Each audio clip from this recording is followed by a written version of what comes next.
With the Butt Kicker Gamer 2, what you see and what you hear is what you feel. Butt Kicker. The future is feeling.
Ever witnessed someone so fast on track you doubt you could ever be on their level?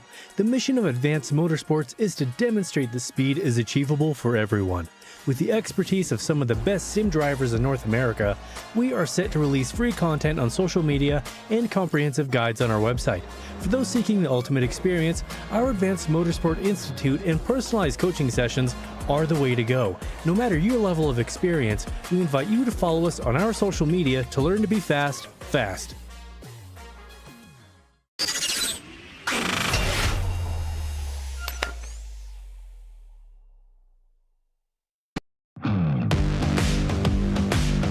Welcome one, welcome all to RaceSpotTV. We're doing double duty tonight here in the LMP3 and GT4 Challenge at Portimao. And next up, we are going to the GTP and LMP2 series at Laguna Seca. It's going to be a massive night of sports car racing here on RaceSpotTV. Really looking forward to seeing how the LMP3s and GT4s tackle this fantastic Portimao circuit that we visited last week in Super Formula. I'm Reese Gardner. Derek Watson is with me in the comms box. We got Dustin Ollis behind the scenes pressing all the buttons and bringing you these live pictures. Derek, we're racing, of course, at Portimao. This is going to be a fantastic race. Really love this circuit, and Multiclass will add another dimension to it. Add a lot to it, a lot of cars, a lot of traffic. Welcome into beautiful sunny Portugal, where we see our track temp is currently about 70, air temps about 70 degrees. So we've picked a good time to be here. Look at this beautiful schedule we've had here. We're at Portimao in week 7. Next week, these cars go to Laguna Seca, and then they will end up at Spa. So talk about a multi-class race. That may not be much of one with how big that track is. Yeah, certainly. The drivers will have to really get their multi-class nous up for next week's race, but they'll be able to relax a little more at Spa next week. There'll be a bit more space around that place to get things done cleanly when the LMP3s come around to lap the GT4s. But, of course, tonight we are racing at Algarve, and the points situation for LMP3 very much in the favour of Jason Drescher. Vincent Leroux, he's a long way back comparatively. Points, of course, in the PRL awarded very closely per position, so it's difficult to make up that gap. We do see that there are some closer gaps further down, though. Greg Doucette and Ian Starker, definitely hoping that Starker will have a good race tonight and really challenge Doucette for that coveted 7th spot. Yeah, it's a beautiful battles going on down the field, as you said, although the top looks a little settled. And we look at the LMP3 team standings, and we'll see here that this is settled pretty easily up front. Grant's Garage, 101 points over Maradness. Then it's back to 405 for Throttle Thursday. Rob Clark's crew is back there, and so on. So once again, the top is pretty well settled here at the beginning of round 7. Indeed it is. Yeah, things shouldn't change too much in terms of the team standings for LMP3. The drivers in GT4, meanwhile, once again, it's difficult to see if anyone will be able to beat Aiden Young, 276 points, long way ahead of Arnaud Jeunesse. That's 24 points separating them. It's a bit closer, though, between Brockway and Kerr there for P3 in the standings. So that should be an interesting battle indeed. Yeah, a beautiful battle with a lot of great drivers going on here. Lowendick, Willie Brennan, Terrafino's back there, Adam Ostrich. So a lot of good battles to be had in the middle of this pack. And then we take a look at the GT4 points.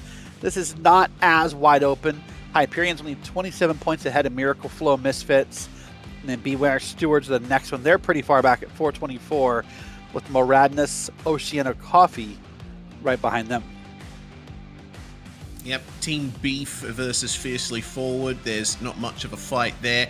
And yeah, there's tons of very big gaps between the teams in the GT4 team standings. So again, we're not expecting too much of a change there. But in terms of the Drivers' Championships, it's certainly going to be up for grabs for the minor positions in the field. Of course, Precision Racing League is brought to you by a whole roster of fantastic sponsors, including Advanced Sim Racing.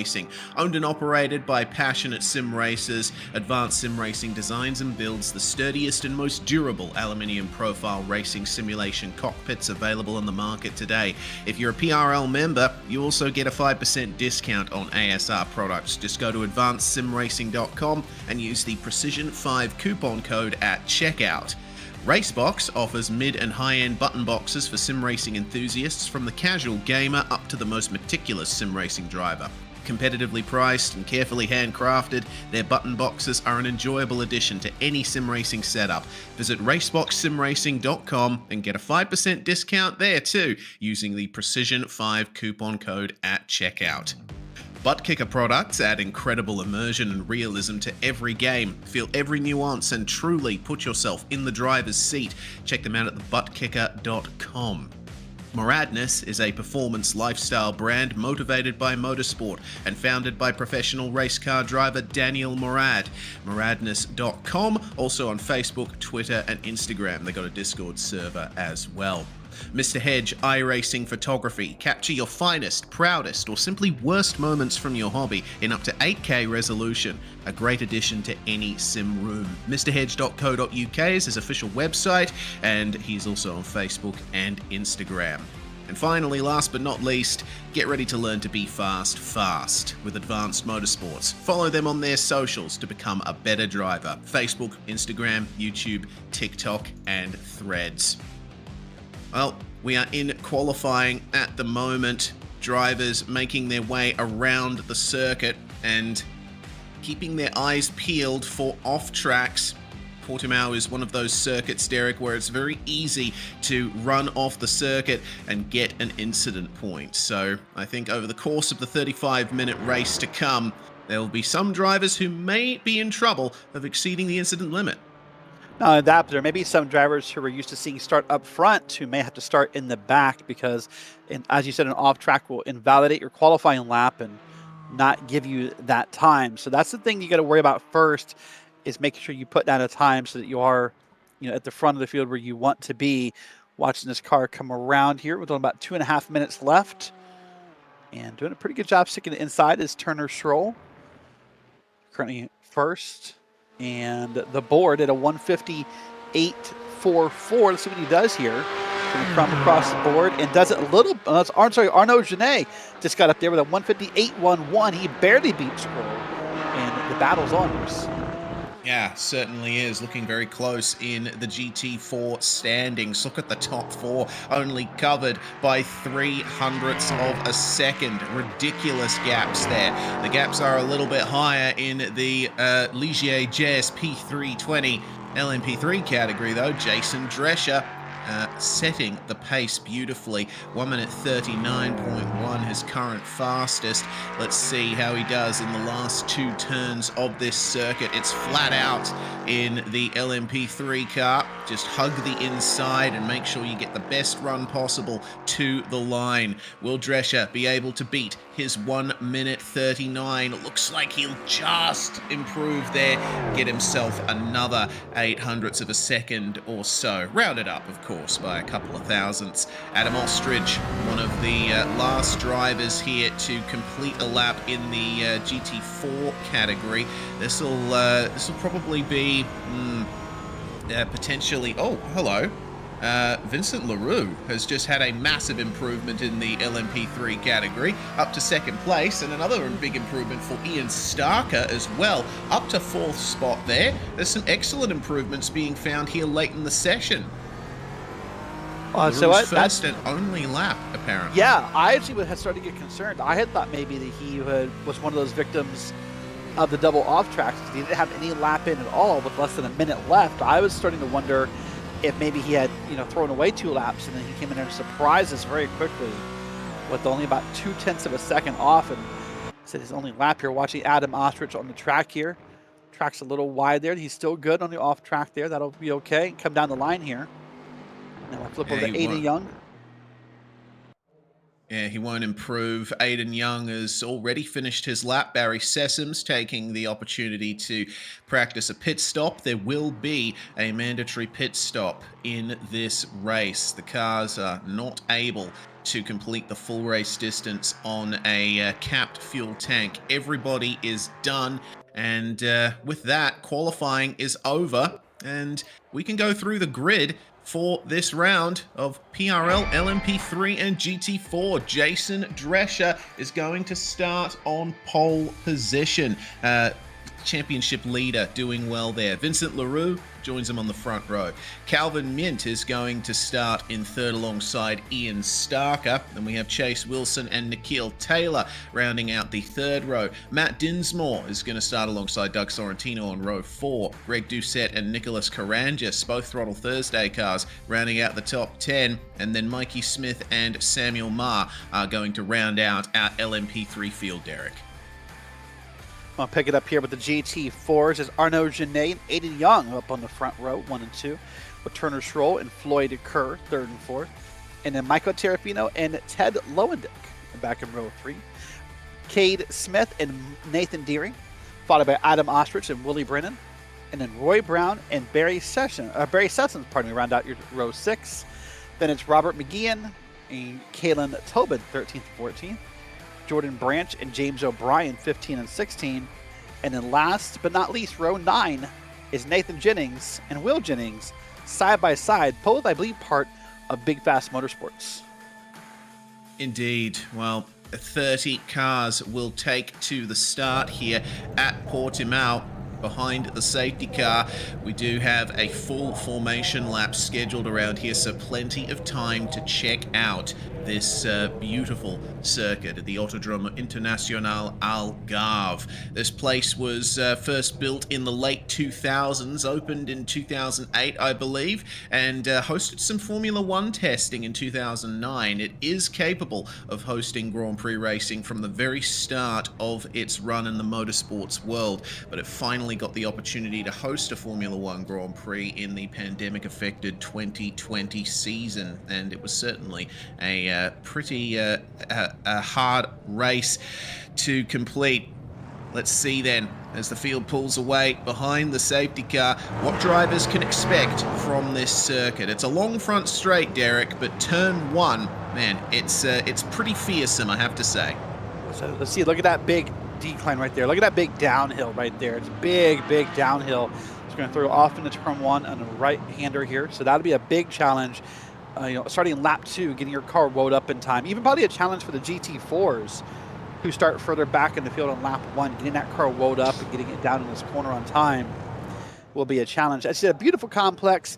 American money-wise, about $250 million was the cost to build this place. I think most people know it more so, Reese, as a place that hosts motocross-style racing. But they have 24-hour races here, 6-hour races here. There's plenty of sports car racing that happens at this track. Indeed, the World Endurance Championship also has the 6 hours of Portimao. So this place is certainly known in Portugal and in the wider motorsport world, one of the premier circuits in this part of the world.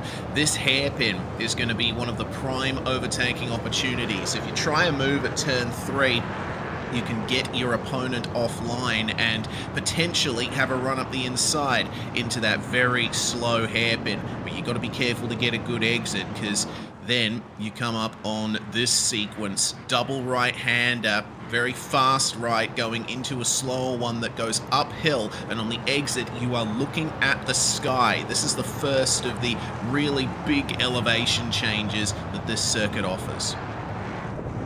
And this circuit, I think, is deceiving because you hear how many corners it has, which is 15. And then you go, that's a lot. That's got to be a big track. It's not. I mean, lap times here, high 130s, low 140s.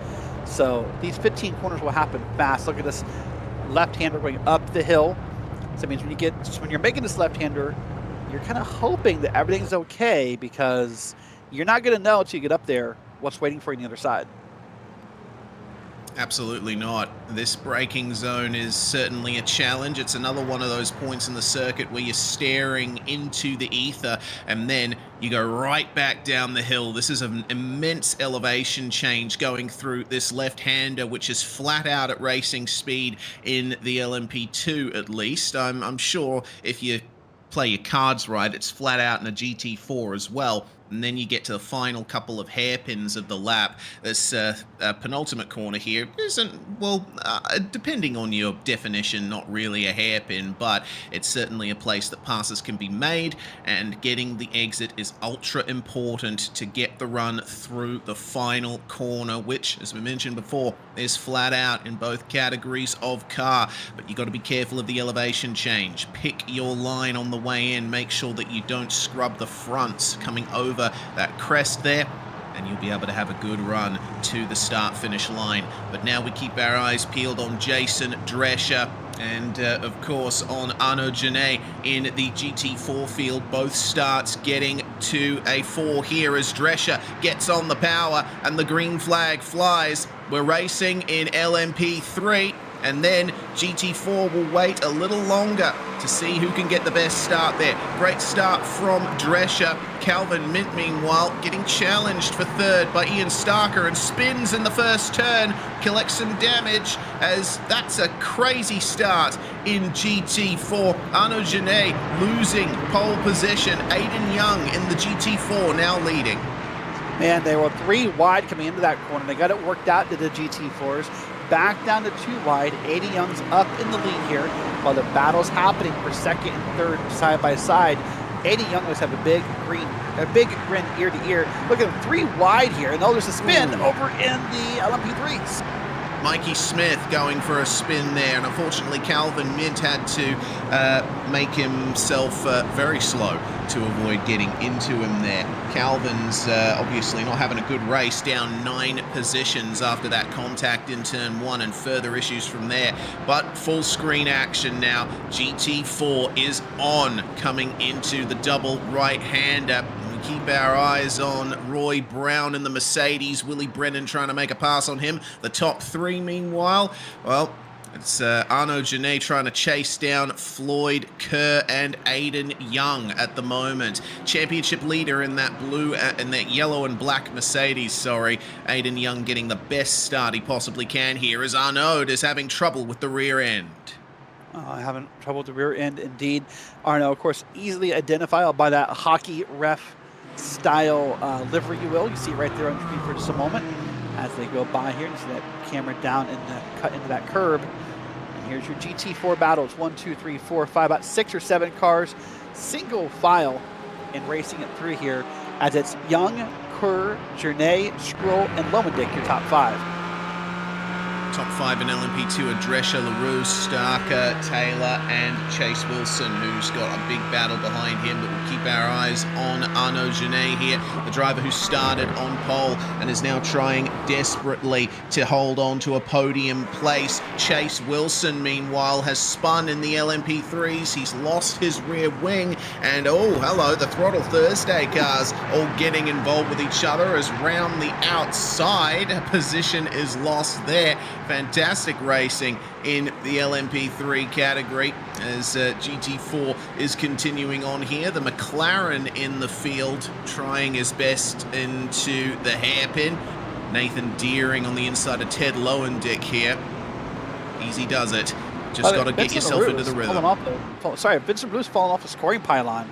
He is no longer up in P2 and LMP3. Yeah. I'm not sure if he has any internet problems or if there was a wreck that I missed, but something happened to Vincent LaRue. Yeah, something's gone very wrong for Vincent LaRue. That's an absolute disaster for the number 22. That's not going to be good. He's second place in the championship. He can't afford to be losing points this late in the season thanks to technical issues, and it looks like he won't be returning to the track anytime soon. That's a real shame there.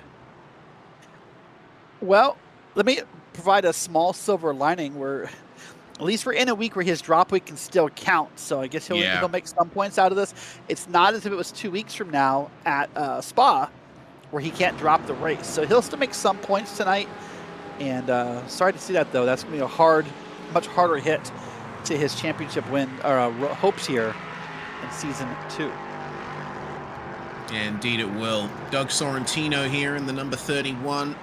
He's trying to chase down his teammate Nikhil Taylor, but yeah, he's facing a lot more pressure from Greg Doucette in the Throttle Thursday machine. I believe Doug Sorrentino was the car making that move around the outside when the Throttle Thursday cars were getting into each other, but we'll have to wait and see on that.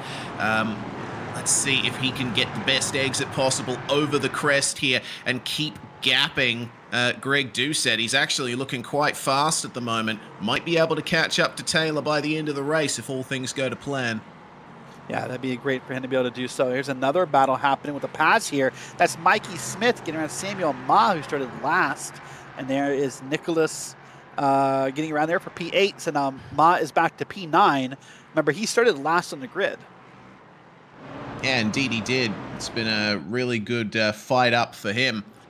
Checking back in with GT4. Well, no surprise to see that Aiden Young is jetting away from the rest of the top 3, but Arnaud Genet is trying to make up time here on Floyd Kerr.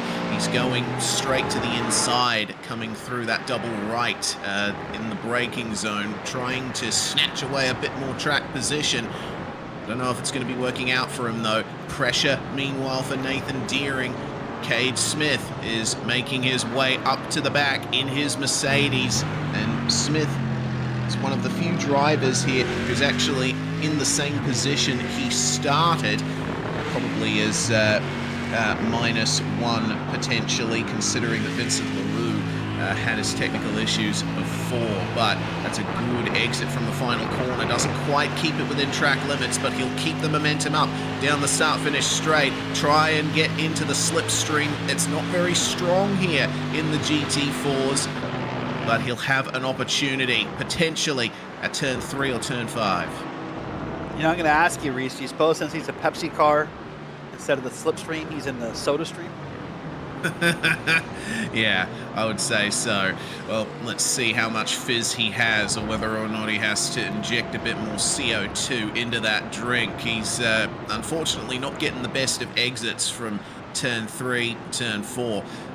But there could be opportunities further on down the lap. Lowendick, meanwhile, still keeping up with Michael Terrafino ahead as we check behind. The Mercedes leading a varied pack here. Roy Brown in the Mercedes, Willie Brennan in the Porsche, and Kalen Tobin in the Aston Martin. They're then followed by Jordan Branch in a BMW M4, Barry Sessoms in another Merc. This is quite the battle for 9th place. It's always nice to see a difference in manufacturers. It's nice to see the community sort of embrace what they want to drive. Sometimes in races, you'll see the community sort of embrace either the what's considered to be the OP manufacturer, or maybe it's the new shiny thing that came out in the last update or two. But when you see that kind of list right there, as you do in the bottom right of your screen, it's nice to see people just embracing different manufacturers and really just having fun and feeling comfortable with what they're racing. Of course, Ted Lowendeck, the only McLaren in the field this season, but has embraced it and done a pretty good job of it. Yeah, the McLaren can be incredibly quick if you play your cards right. Tends to be good around circuits with long straights, and you'll probably have a nice run down the start-finish straight up ahead. But keep an eye on the Aston Martin here. That is an excellent exit from the final turn for Kalen Tobin, and he's just trying to catch up to Willie Brennan here, but it looks like it's stalling out. The acceleration advantage of the Aston Martin not being with him at the present time. Just make sure that you hit your marks in turn 1, flat out through turn 2, immediately on the brakes again for turn 3. He's rounding it up here on Willie Brennan. Can he get the acceleration he needs out of the hairpin? Oh, it looks like Brennan's going to get the acceleration he needs. Might be putting a move on Roy Brown. Yeah, let's wait and see what happens in that battle here. We'll see how they all settle it. But look at that. Here's a pass to the inside here, downhill through that corner. Great job. If he completes it, not sure if he's going to complete it. Let's take a look out of the corner here. And that's a brave move, Reese, to get down there and just kind of send it in and hope it sticks. But I think the Johnsonville Brats machine is going to stay top dog here. Yeah, nice defense from Roy Brown, but has to compromise his line in the middle of the corner, and that will ultimately give the position to Brennan. He'll have the inside for the next corner.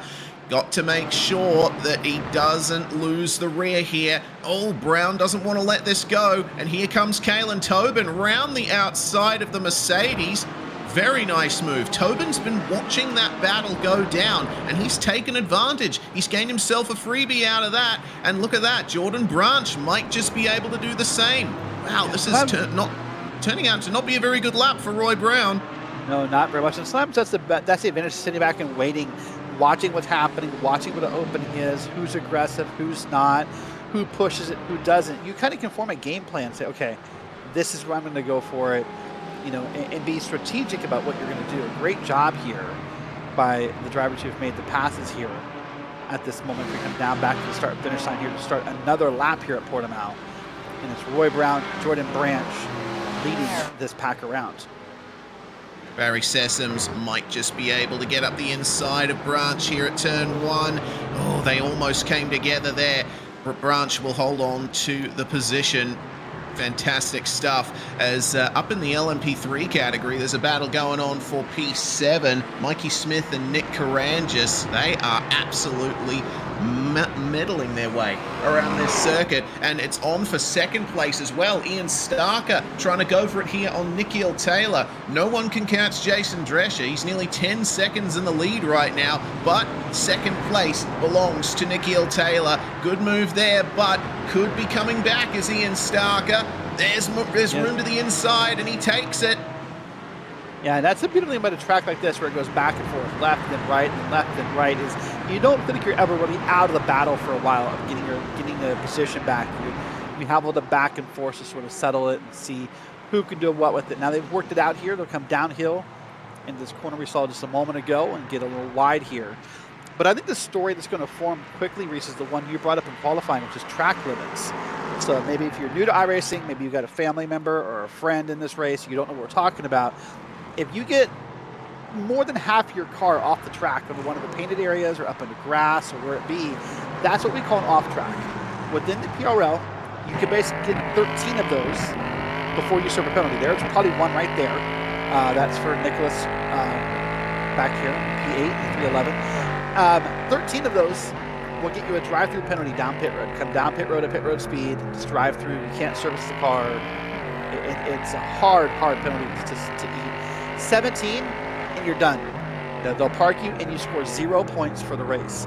If these drivers keep pushing this hard as they are, Reese, we could see more than one of those before the night is over. Yeah, we certainly could. For context, the off-track rules at Portimao, it's when the center of all four wheels are on the green painted asphalt. So you can keep two wheels on the curb and you'll be clear, but you do need to be careful, especially on corner exit. It can be very hard to pick where your car's going to end up. Will Mikey Smith be able to defend here from Nicholas Karangis in the slipstream? Doesn't look like Karangis will gain all that much, but he's getting ever closer and up for a move. Meanwhile, that battle we were looking at in GT4, Kalen Tobin was finding his way to the front of the pack, but it looks like he might have caught a slowdown or something to that effect, and has allowed Roy Brown back by. It looks like Roy Brown is staging a comeback here. Yeah, Roy Brown's having a great run here, trying to keep up with Willie Brennan, just trying to kind of stay behind him, use a little bit, whatever draft you can get out of it. Now, we're about to have our first pass-through of traffic, by the way. You see, that Vincent LaRue must be back on track, but this will be our first bit of LMP3s coming through GT4. So for the first time tonight, about 13 minutes in, we're going to have this happening. Our leaders coming through as well. So this is where it gets a little nervous, a little, you know, whatever you want to call it, little tense, little exciting, white-knuckled, whatever phrase you have for it, because you just have to, you know, really work together with the other class to get around here safely. Indeed you do. You see Willie Brennan having to compromise his exit out of the final corner there as Drescher, our race leader, went around the outside. That's going to give another chance to Roy Brown here to get up to the front of this pack and up to P9 in GT4, but more aggressive on the brakes is Willie Brennan. That Porsche looking supreme in the braking zones here. But keep an eye out for the Aston Martin of Kalen Tobin. He's starting to look racy. Oh man, Willie Brennan got a little wide out of that corner there, and you saw Roy Brown close the gap even a little bit more behind him, just how wide that Brennan got in that corner. I see a car going to the inside here. Now here they're starting to snake around a little bit, looking for position. Oh, that's way off track. Hello. That is Kalen Tobin right there. And again, off track. That's 2 in 2 corners. Yeah, very deep. Must have missed his braking point coming into the turn there. Either that or Roy Brown got on it a bit too early for his liking. You saw him flashing the headlights briefly there. I don't know how happy Kalen Tobin is right now in that Aston Martin Vantage. Yeah, but typically as a race car driver, if you're flashing the headlights, you're either unhappy or saying, hey, I'm coming up on slower traffic. Well, this isn't slower traffic, so I'm going to go with he's unhappy. Yeah. Meanwhile, Chase Wilson has jumped in for a pit stop, and it looks like a regular stop there. So Wilson, the first of our drivers to take service, as our second place battle in LMP3 is right in the middle of this GT4 pack for 9th. Easy does it, coming through the final couple of turns. Nikhil Taylor has managed to clear them, and Doug Sorrentino will as well. All of this traffic has given a bit of a leg up to Ian Starker here in the number 20. He's now a lot closer to Taylor and Sorrentino than before, and Sorrentino will actually end up getting past his teammate there. We saw that he was a long way behind earlier. Seems like Nikhil Taylor has been unable to keep that pace up. And that's the challenge of multi-class racing at a track like this. It's a fast track, it's a quick laps, there's not a lot of space. So where you catch these cars is almost as important, pardon me, as anything else you do. Because if you catch one down a straight, you're happy. You can make the pass pretty clean. You go on through just like LaRue does right here. But go back to that battle a second ago where Nikhil Taylor caught those cars in the corner. That's much scarier getting around them safely. Yeah, it is indeed. There's plenty of corners here where you probably won't have a good time, as it looks like Nikhil Smith, Smith has spun. That's not a good look there, but it just happened on his own. So there's some issues happening in the field as traffic is making its way through. We'll see what happened here as they made their way through. Keep an eye out for the red car here, just locking up on the inside. And this got a little nervous about where he was. Got a little nervous about the traffic ahead of him. Probably thought he, hold on, that's Sorrentino. Yeah, Sorrentino, he'd just taken second spot.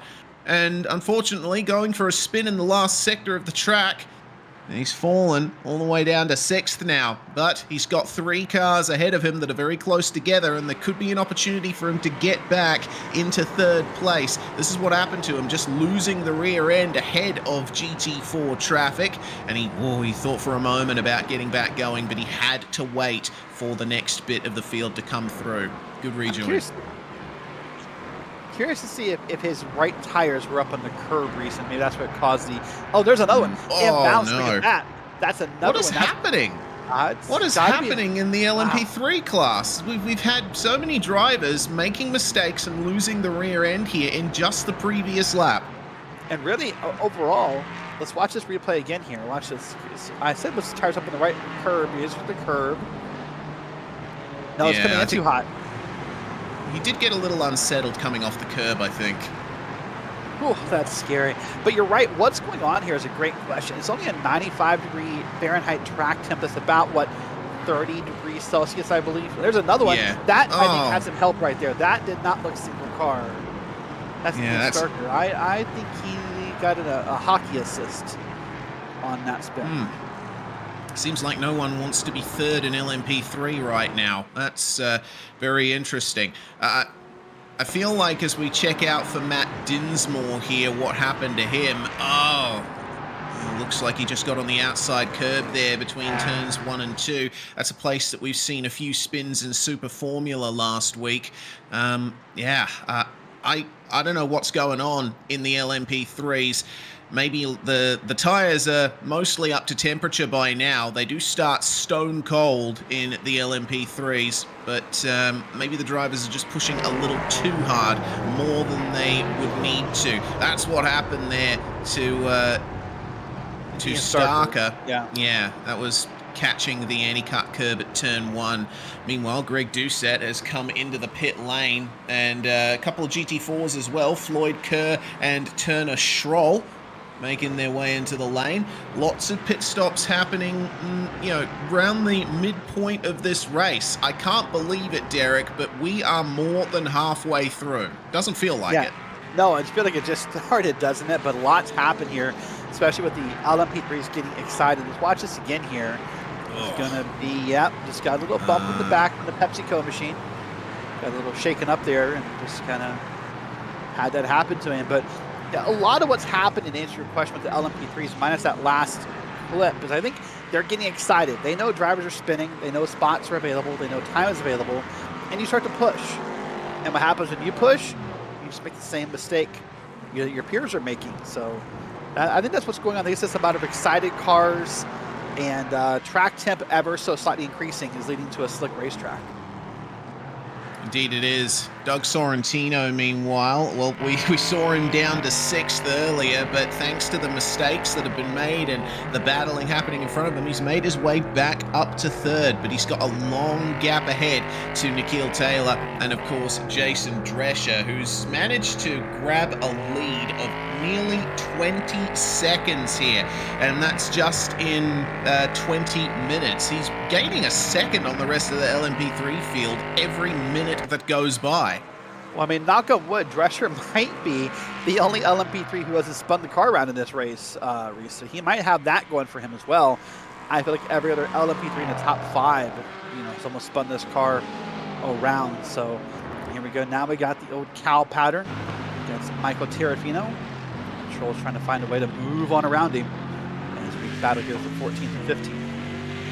Yeah, remember Turner Schroll just came out of the pits. Terrafino pitted a lap before, so this is a battle of who's best placed coming out of the pit lane. We also saw that our leader in GT4 jumped into the lane, and man, it looks like there's a ton of drivers in GT4 in the pits right now. Aiden Young having just completed his pit stop there.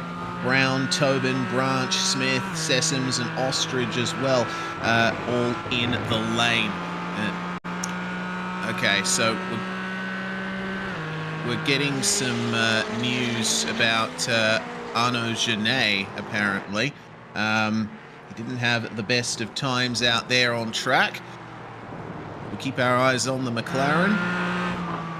as we go to the replay of Arnaud Genet. This is an, oh dear, yeah, too much curb there for Arnaud Genet. That's a shame there for the driver who started on pole position.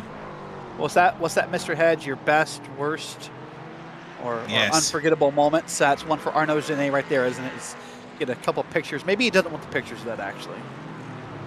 Maybe not. Mr. Hedge does post weekly roundup of screenshots in the PRL Discord. Some fantastic shots there of some of the biggest moments in racing in the Precision Racing League throughout the week.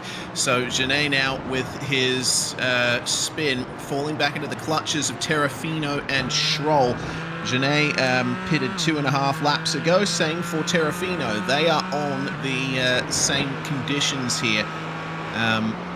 But of course we would expect that it's only a fuel stop for these GT4 cars. The tyres can easily last for a 35-minute race. So really all things are pretty much equal among these cars. It comes down to the driver, whether or not they can take advantage of the aspects of their machine. It's Terrafino in a Porsche sandwich. All GT4s are pitted. We're still waiting on pit stops for the majority of our LMP3 field. You see that Myant Doucette in the pits for the LMP3 class. I'm not seeing any actual stop time for Sorrentino or Mint. That might be an error in my timing, but we'll have to wait and see on that. Could be a drive-through for exceeding the incident limit. I think it is as well. I was going to say the same thing. I think it's drive-throughs because I'm just showing, you know, the time on the lane with no stop time. And boy, look at that merge right there for Ted Lowendick. That's just one of the natures of this track. But if I was going to merge out in front of someone, it wouldn't be the admin. That might not. That's like, you know, wrecking your boss or wrecking your team leader. It's maybe not merging in front of the admin is your best self-promotion.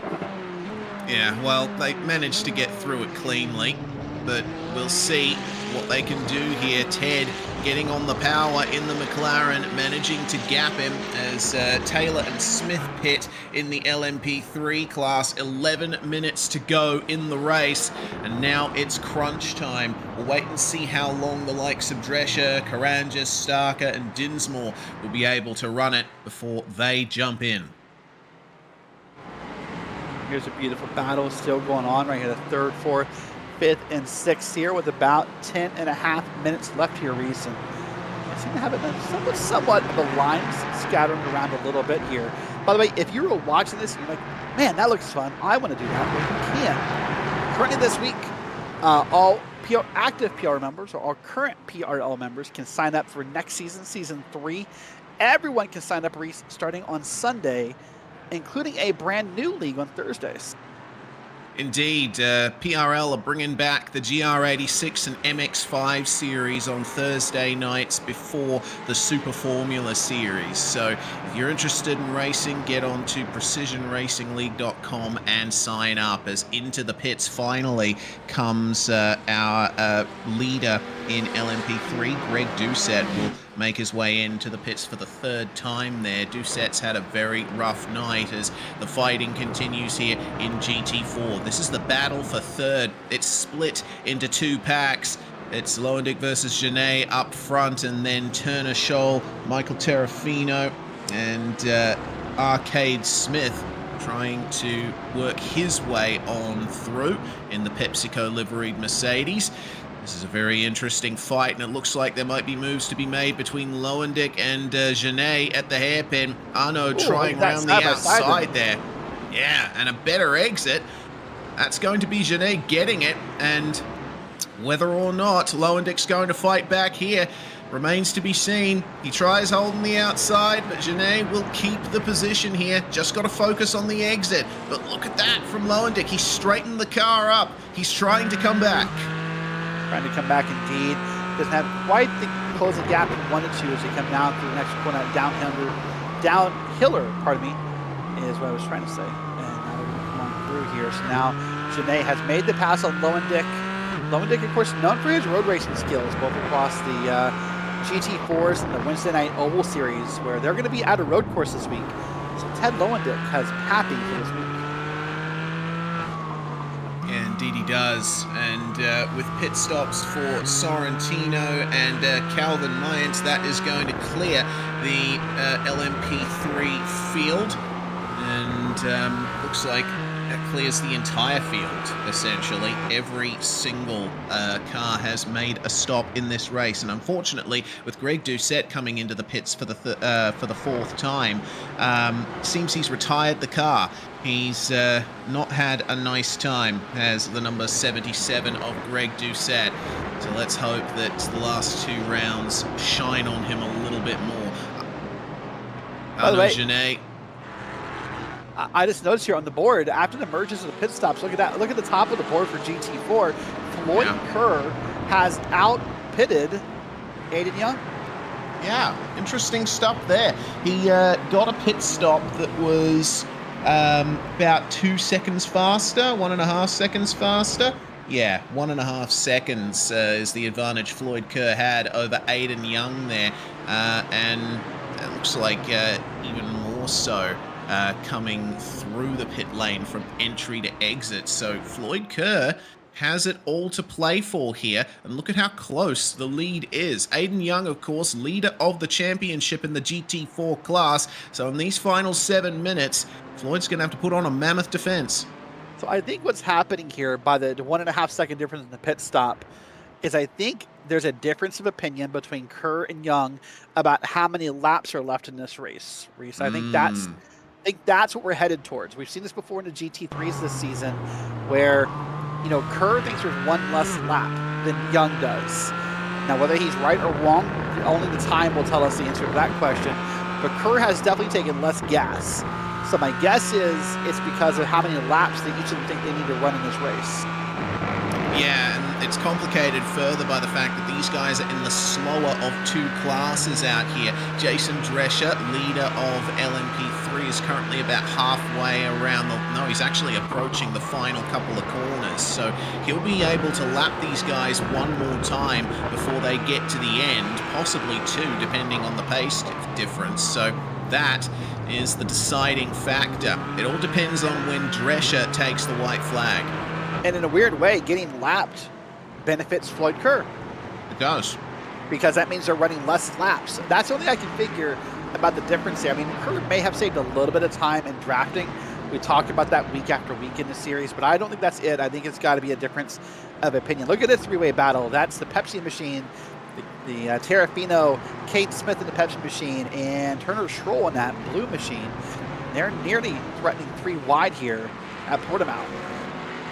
Yeah, Turner is looking good at the moment in this battle, but it seems like Terrafino is the more aggressive of the drivers here. He's pushing hard to try and make his way past in the cow print Mercedes, and contact at corner apex. There's an LMP3 off the track there. Calvin Mayant, unfortunately, with further issues there. Shame for the driver who started in 3rd spot, but it was a bit of a half spin by himself, we're hearing. Something that is very common in the LMP3 field. Turner, meanwhile, in this battle, has gotten a better exit than Terrafino, and now has to try and defend against Arcade Smith, as they have an LMP3 battle coming up on them. Not necessarily for position, though. Mayant, LaRue, and Drescher, our overall race leader, coming up to them.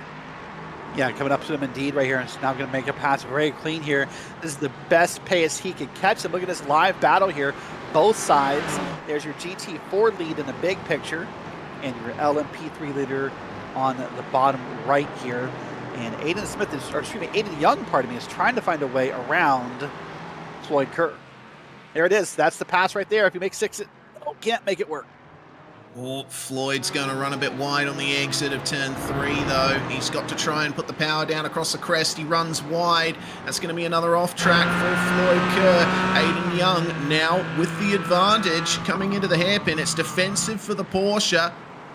Young will have to just wait as Kerr gathers it up on the exit and will stay ahead for at least the next couple of turns. But you see that Young is coming. He wants maximum points from this night. He wants to extend his championship lead in GT4, and round the outside he will attempt. Is this going to work? Kerr up on the curb, and Young will get the better exit. He'll have the inside for the flat out left at the bottom of the hill, and to the GT4 lead once again.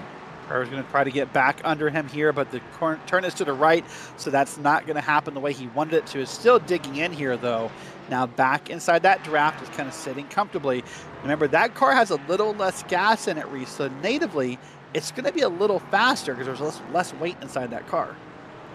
Yeah, and it looks like Young's having some issues throwing the mass of the Mercedes around there. He had to gather it up in the hairpin, and Kerr's going to come back at him here. Jason Drescher, the LMP3 leader, will flick by them here on the way into the final corner. There he is, and with 2.5 minutes on the clock, I'm calling it's going to be 2 laps to go for Jason Drescher. Well, there you go. 2 laps for these 2 guys to settle this race right here. Those 2 guys being Young and Kerr, only about a 1/10 of a second apart. Kerr's going to try to get a little wide, lets LaRue by, and now gets in here. Wants to try to cut to the inside, but man, Aiden Young's doing an incredible job at holding this off.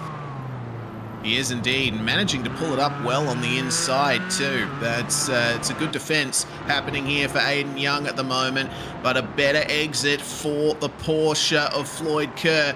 No surprise that Aiden Young will go defensive into the hairpin here.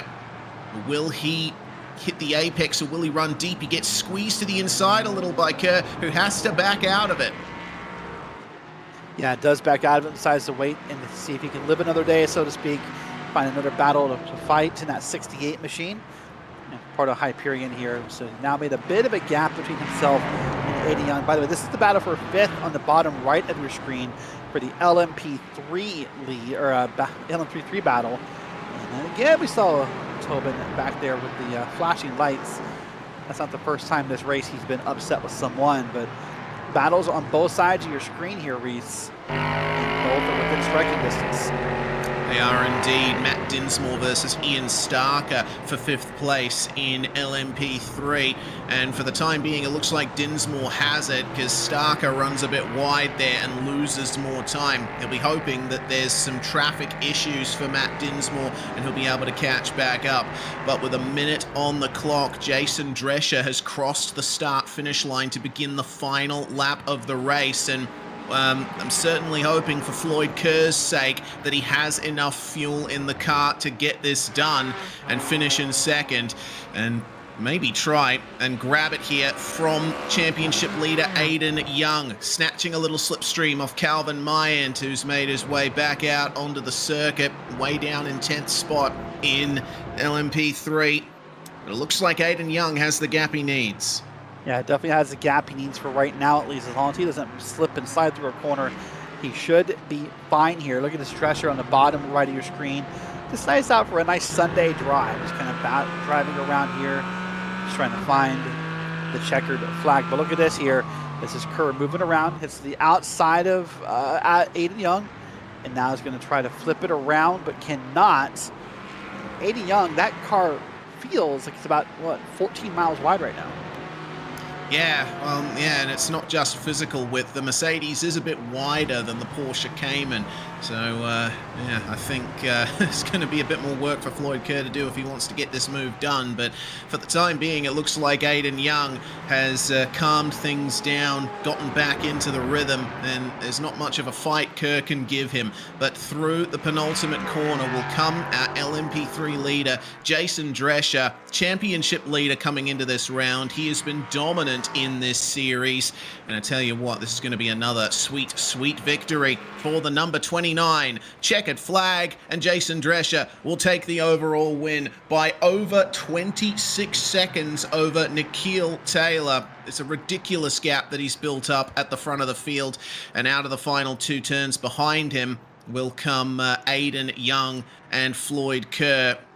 A fantastic battle for the lead between these two, and it will conclude in Aiden Young's favor. Championship lead extended for the 427 Mercedes.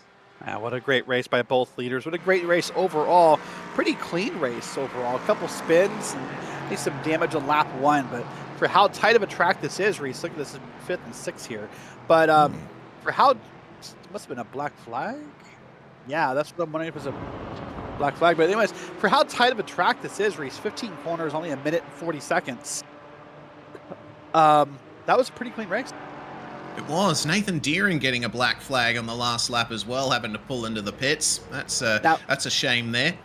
Here's a challenging thought for that, by the way, and we'd have to check with the officials. If their pit stall is after the start-finish line, I don't think that counts. Now, I could be wrong, and I could just be guessing as you Aiden Young doing burnouts there, but that's just a weird thought to put in your head for the future that could come up. Certainly could. Plenty of drivers falling victim to too many incident points gained around the Autodromo Internacional Algarve. Let's go through our results then before we chat to our top drivers. Jason Drescher, 26.9 seconds as the gap in the end. He was unstoppable. Nikhil Taylor and Nicholas Karangis will complete the podium. Great drives from the both of them. Karangis making his way up from 10th. Mikey Smith outside the top 10 in LMP3 will finish in 4th. Dinsmore and Sorrentino gain 2 spots. Chase Wilson unfortunately losing 2. Samuel Maher up 4. Ian Starker down 5 and Calvin Myatt down 7. Vincent LaRue unfortunately suffered technical issues early on. He did make his way back out on the circuit but finishes 2 laps down, and Greg Doucette is our one retirement from the LMP3 class. Moving on to the GT4s, Aiden Young barely edges out Floyd Kerr of the half a second gap. Then it's Arnaud Genet, Ted Lowendick, and Turner Stroll, your top 5. Then Terrafino Smith, Willie Britton, James O'Brien, and Adam Ostrich round out your top 10. Moving on to P11, it's Calvin Tobin with Jordan Branch. Then Barry Sessoms, Roy Brown, Nathan Deering, the last in the lead lap. Then Robert McGeehan 4 laps down. Nathan Jennings and Will Jennings both more than 10 laps down. Indeed, plenty of drama throughout both of our fields tonight, but it was the opposite of drama for the number 29 of Jason Drescher, who joins us in the commentary booth now. Congratulations, Jason. Came in as championship leader, come out as championship leader, and looked like a pretty much perfect race from outside the car. What about inside the car? Yeah, you know, it wasn't too bad. Got a good start, thankfully. I'm not really sure what happened to Vincent, but, you know, he had a good lap in qualifying, so I was kind of worried. But once he kind of dropped back, you know, I was just focused on staying clean and, yeah, not locking up, because it's really easy to do on this track. But it was great. Yeah, certainly. How was the traffic? Because, you know, it's a nice wide circuit with pretty smooth runnings, but the way these turns flow into each other, it can be difficult to pick your line when lapping the GT4s. Yeah, it's pretty tough. So I kind of, you know, stayed back. I didn't make any too, you know, aggressive moves. And then towards the end, they're having a great battle in GT4 for first and second, which I did not want to get in the way of. So I kind of hung back and then just got it on the straight. So. But yeah, just a clean race overall. Pretty happy with it. Yeah, as you should be. Next couple of rounds, we end off the season, and with the advantage you have in the points, it's looking like you won't be under much pressure, but I'm assuming you'll still be on your A game. Oh, I gotta be. Laguna Seca is not my best, but I love Spa, so got some good tracks coming up to end the season, and hopefully I can take it home. Indeed. Thanks very much for joining us, Jason Drescher, a winner in the LMP3 category. And that is going to bring us down to Nikhil Taylor, I believe, Derek, who finished in 2nd spot. All right, well, Nikhil, great job on P2 tonight, and what felt like just a race of who didn't spin their LMP3 tonight. Yeah, definitely. It was definitely one of those nights. It's a tricky track. High-speed corners, low-speed corners, and that was kind of my strategy, was to just really stay behind and just kind of let people make those mistakes and kind of get out of the way from those. So, yeah, pace-wise was okay, but yeah, Jason really spread the gap there for us. Yeah, pretty quick track overall, and lots of action happening everywhere. So, you know, next week is Laguna Seca. How do you feel about the track? I feel pretty good with the track. It's a familiar track. I mean, we'll see if we can take it back to the podium again. It's exciting to see a first podium here at this track, surprisingly. So, with my fluke last week on hitting pole, so hopefully I can continue this momentum forward. All right. Well, listen. Well, great job out there tonight, and we'll see you next week. Yeah, I appreciate it. Thank you, guys. All right. That's Nikhil Taylor finishing P2 in the LMP3s. Well, now it is time to talk to the man who won his category. Again, listen, you know, Rod Stewart has a song named Forever Young. If you keep winning, he might rename it to Aiden Young because you won again. I'm going to guess you've never heard that song, have you? You've never heard the song? No, I've never heard the song. Oh my gosh, you have homework. I'll listen to it after this then, okay? Fair How enough. about that? So how was the battle with Floyd Kerr in the last few laps? Oh, that was awesome. Floyd drove me clean. He left me space. I left him space. There was a couple little bits of contact, but when, you know, two drivers are going at it like that, you can't really avoid it. It's like, but the thing about it was we were driving clean. We were just putting on a show. Both of us wanted to win. It turned out to be a good battle. And I mean, I had so much fun with it. Like, Floyd is an awesome driver, and the way we drove each other just hard, clean. We were both just blazing fast. That was awesome. I love that. So Reese is going to ask Floyd next, but I'm going to ask you first. You guys had about a 1.5 second difference in your pit stalls in time. Do you think that's due to you guys guesstimating how many laps were left? Did you overfuel the car? No, I actually got caught out by traffic in a bad place. So he undercut me, and he undercut me pretty good too. Like, Well, he beat you on this actual pit stop time. He beat you by 1.5 seconds just in the stalls. So I've always had that problem in the stalls. I mean, like, I think it's due to with fuel. I think I usually add about half a lap extra, which can be sometimes in the pit stall a second extra. There you go. But sometimes it can range from like 1 to 2 seconds. That's why usually, it's like back at Zandvoort, that was why Adam Brockway had jumped me so much, was because I took about half a lap to a lap extra, which ended up making my pit stall time 1 second to 2 seconds extra. But where I lost the time more so was I got caught out by two LMP3s in a bad place. I lost like 8 tenths there on track, and then my pit entrance wasn't that great. Gotcha. All right. Well, last question. Are you doing NERB this weekend? No, I am not. I was, but now I am doing a national karting event at my home track, so hopefully I can win it. All right. Well, good luck on that. And what's your homework? Listen to the song Forever Young. By who? Yeah. I forgot the name. Rod Stewart. My goodness. Oh my. Us, every old person watching this show is like, no, that's a great person. Oh my gosh. Well, listen, great job tonight, and I'm sure we'll see you next week. Thank you, and I'll see you tomorrow. No, you won't. But have a good night. Oh. See you next week. Yeah, night. All right, Aiden Young, brilliant win in the GT4 category. Before we get into GTP and LMP2, we'll have a very quick chat to Floyd Kerr. Second place on the road for you, mate. Congratulations, great battle with Aiden to the end. Yeah, thanks. It was definitely a fun race, a race for consistency, and I'm happy to be fighting up in the front row. And go ahead, sorry. No, you go on. I was just going to mention that it seemed to be a bit of a fuel game too, because lots of positions were swapped around under fuel strategy. Yeah, indeed. I was interested to see that, and Derek pointed out that you might have called the race to be maybe a lap shorter, and it might have worked out in your favor.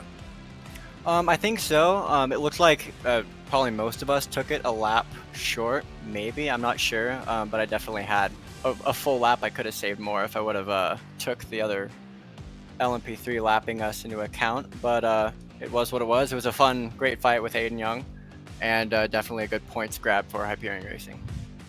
Yeah, indeed. You were fourth in the championship, I believe, coming into this round, and you should be able to elevate yourself up into the top 3 from that. So congratulations, Floyd. Really appreciate you coming in for a chat. I will have to say goodbye to you for the time being. Thank you. Floyd Kerr, second place at Portimao, and that is going to end our coverage of the LMP3 and GT4 series, Derek. But now we jump on into GTP and LMP2. These are the fast boys at Laguna Seca. What a fantastic circuit this is. It's going to be cramped. It's going to be cramped. It's iconic. Everyone knows the track. If you've played basically any road racing game or sim at any point in your life, Reese, you have taken the corkscrew, as these drivers will many times here tonight. Indeed, Laguna Seca, a fantastic track indeed. We go to Indianapolis and then Misano to end off the season. Wow, I'm really interested I'm interested to see, if I can English, how Misano goes. That, I mean, you want cramped? That is a really cramped circuit indeed, but I think the drivers will get a bit of a rest racing at the Indy Road course next week. Yeah, that'll be interesting to see how that works out. But let's see how the points are working out here. We'll start off with the GTP drivers. Now you got me doing it. Sean Campbell is kind of walking away, 60 points for Bradley Holly. But let's look second on down, Reese. It's Holly, Nathan Ray, Kwok Nin, and Jeff Evans, 2, 3, 4, 5. That is a 11-point difference. Nicholas Schwartz only 3 points back from that. Pat Pelshaw back there in 207. That is 18 points from second through seventh.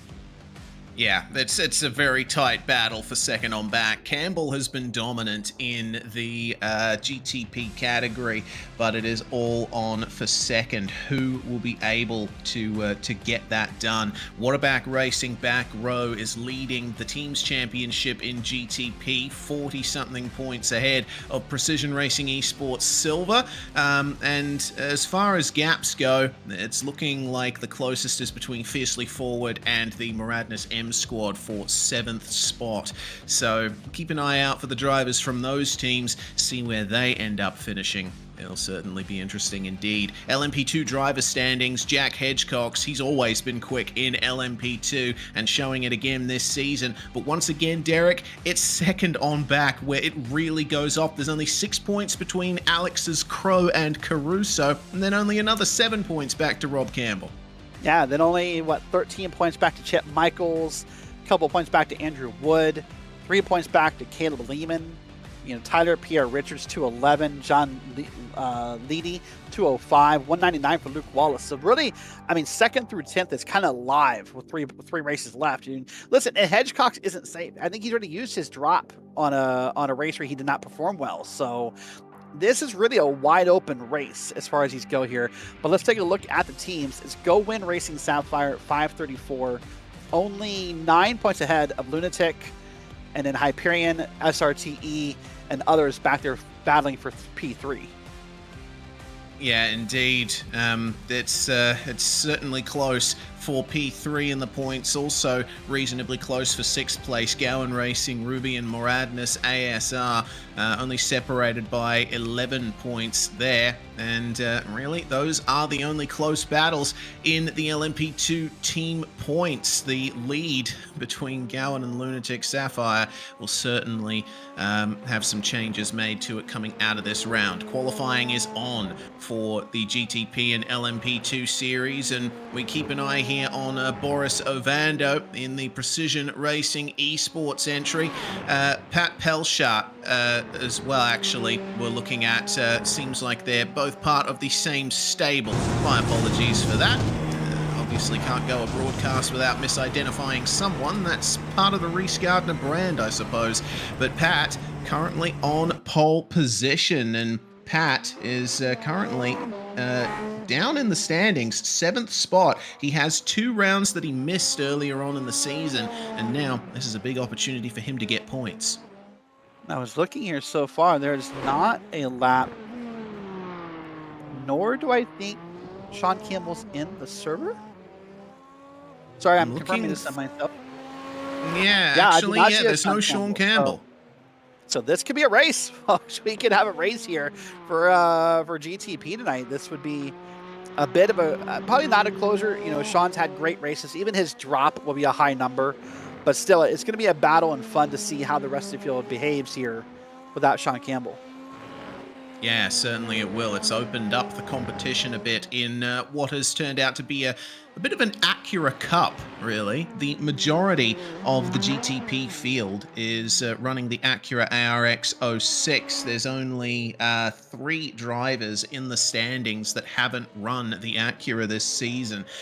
Jeff Fleischman, meanwhile, coming to the end of a lap in the LMP2 class, which is no surprise, led by Jack Hedgecox, but not by much from Alex Caruso. Caruso, crucially in his battle with Alex Crow, has the advantage there. But Fleischman will come to the end of the lap there and run a 1:14.79, and that won't improve his position any, but it's a crucial small improvement in lap time, which will certainly help himself out with practice and making sure everything is running smoothly in terms of the setup. Nathan Mahn, meanwhile, 14th place, just ahead. He's going to jump into the pits here. Of course, the drivers will have to practice a pit stop here. There will be a pit stop required in this race, Derek, and pit entry at Laguna Seca is very easy to get wrong. Well, I'll tell you what, pit exit at Laguna Seca is pretty easy to get wrong too. There was a big note about that in the driver's briefing today about being careful when you're exiting, because this track really throws you back out into the hornet's nest. There's no way around it. That's Nicholas Gowen, by the way. I'm pretty sure he just threw that lap away. That looked like a complete off track to me. So he might use this for practice, but there's no time to be gained here. No, certainly not.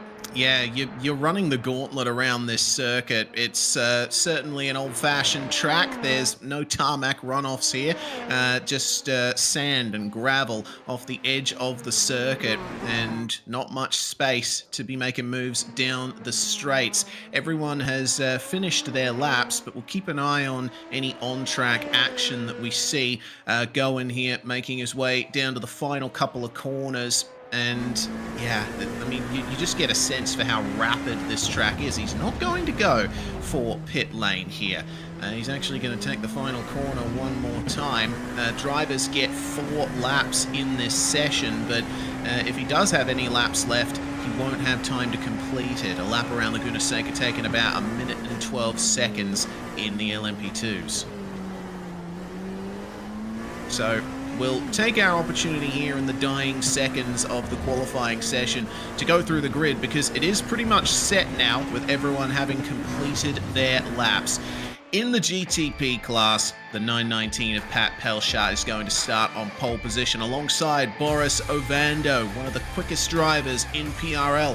John Rice and Nathan Bartley will take up the second row, and Stephen Varady and Johnny Luna will round out the top 6. It's Dayton Lowe starting out of 7th place alongside Carter James, with Nathan Ray and Nikos Zanadakis rounding out the top 10. Bradley Holly and Nicholas Schwartz 11th and 12th. Our GTP field will be rounded out by Karsten Quint and Jeff Evans. A full field of Acuras there, Derek. Okay, Jack Hedgecox is going to start on pole position in the LMP2 class. Alex Caruso will join him on the front row.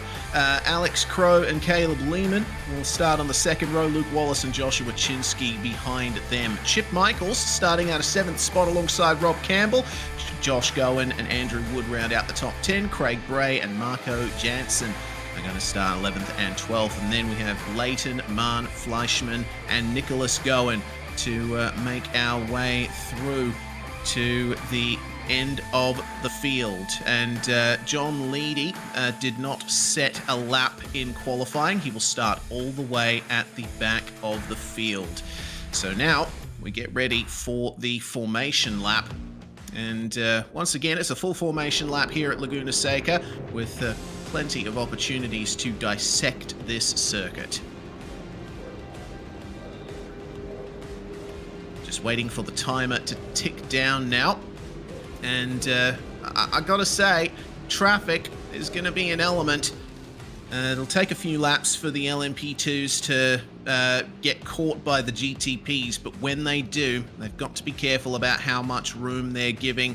The GTPs likewise have to be careful about diving up the inside, particularly at turn 6, which we just saw at the bottom right corner of the screen. That is a one-line-fits-all corner, and you've got a brutal anti-cut curb on the inside there, which is going to play havoc with the firm suspension of these sports prototypes. This will be a difficult race for just about everyone in this field. But for Pelchar, this is a big opportunity for points. He has plenty to make up. Ovando, meanwhile, he's I think some ways down the order as well in 14th place. So it's yet another big opportunity for Precision Racing Esports. In fact, Ovando disqualified from round 1 and 2 DNFs in the next 2 rounds. So Derek, Ovando starting in 2nd is going to have a big opportunity to get some points back here. A big opportunity, and from a driver who's very talented. You and I have both seen him over the PRL seasons, and whether it be the Formula C's, the Formula D's, other series that he races in. So we know he's talented. He has the ability. It's kind of a rough start, but these are the kind of days that maybe, listen, you're not in the points.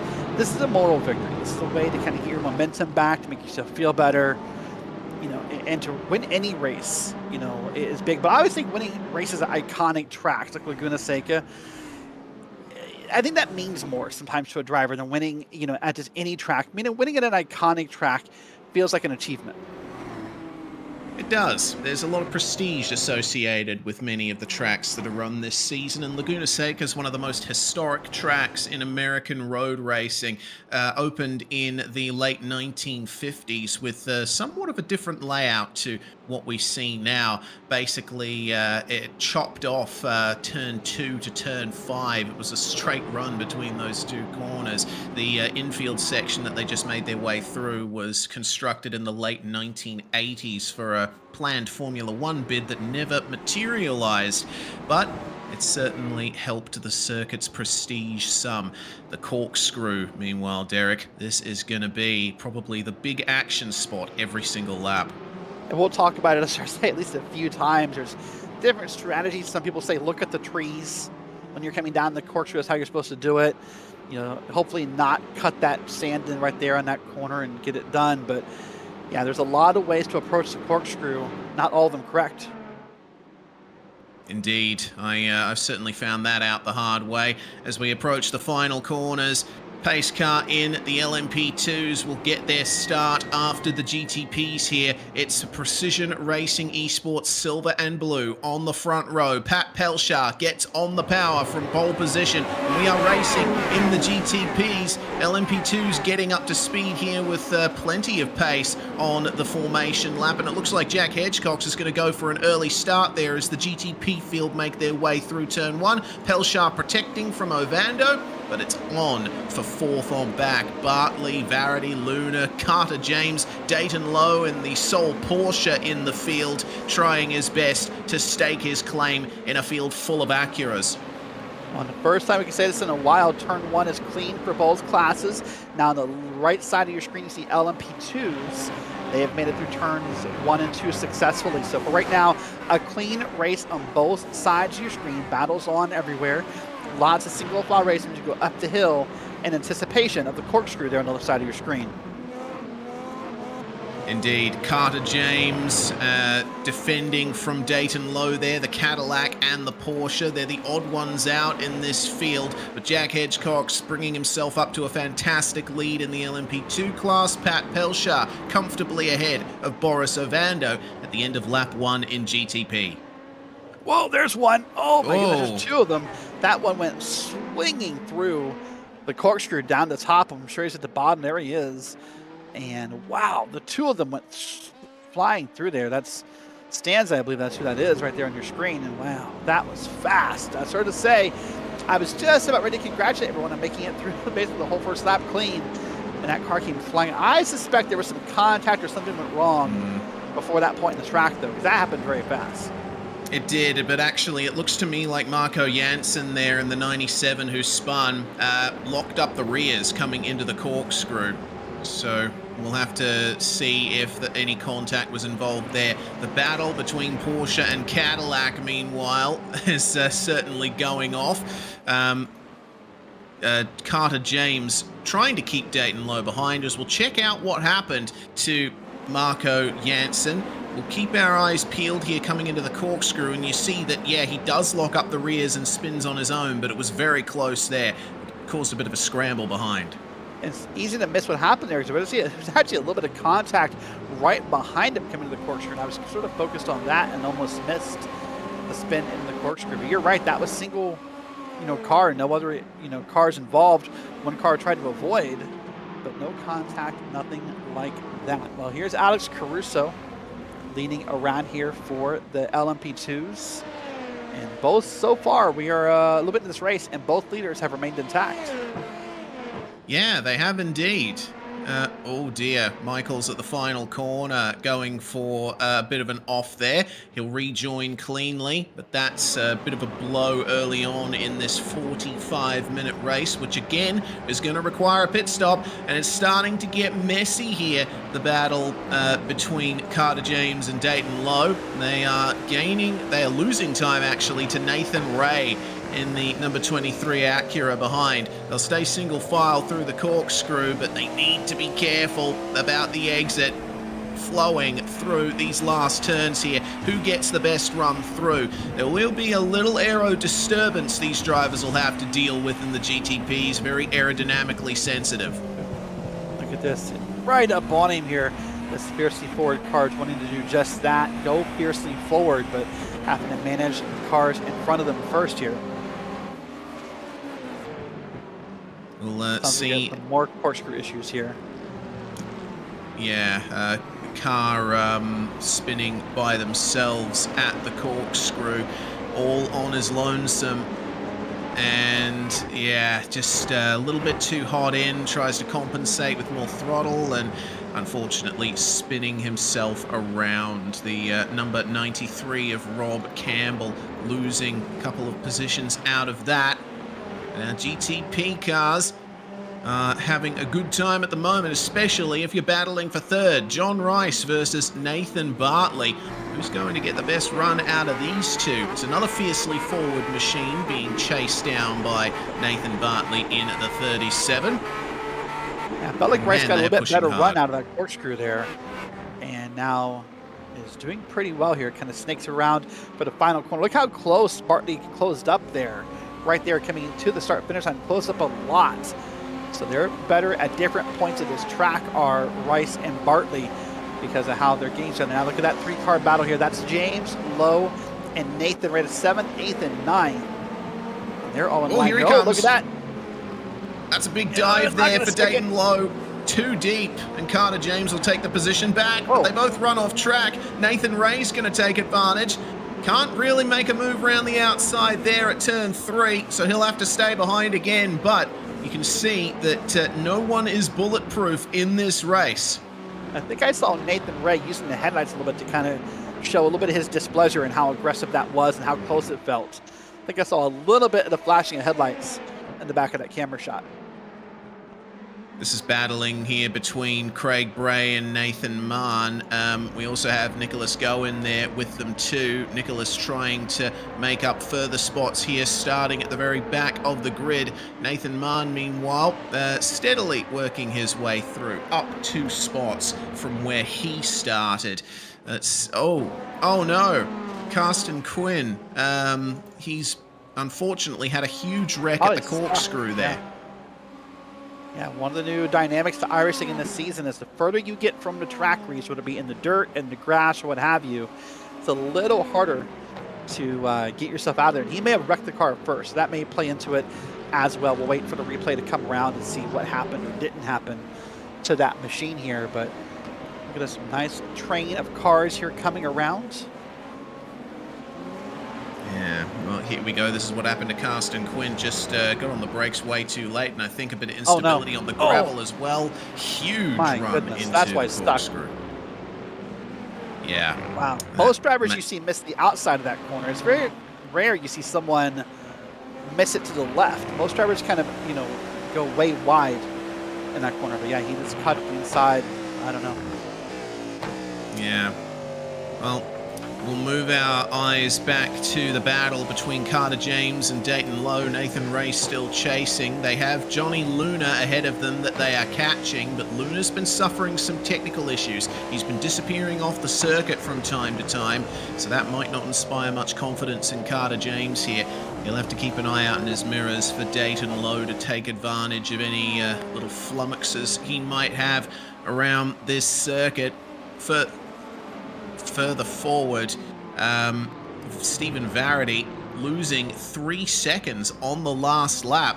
It's not very good there for Stephen Varady. He was up with Bartley and Rice, but unfortunately it seems like last lap didn't go too well for him, and this is why at the corkscrew, running across the gravel, he would have gotten a slowdown from that.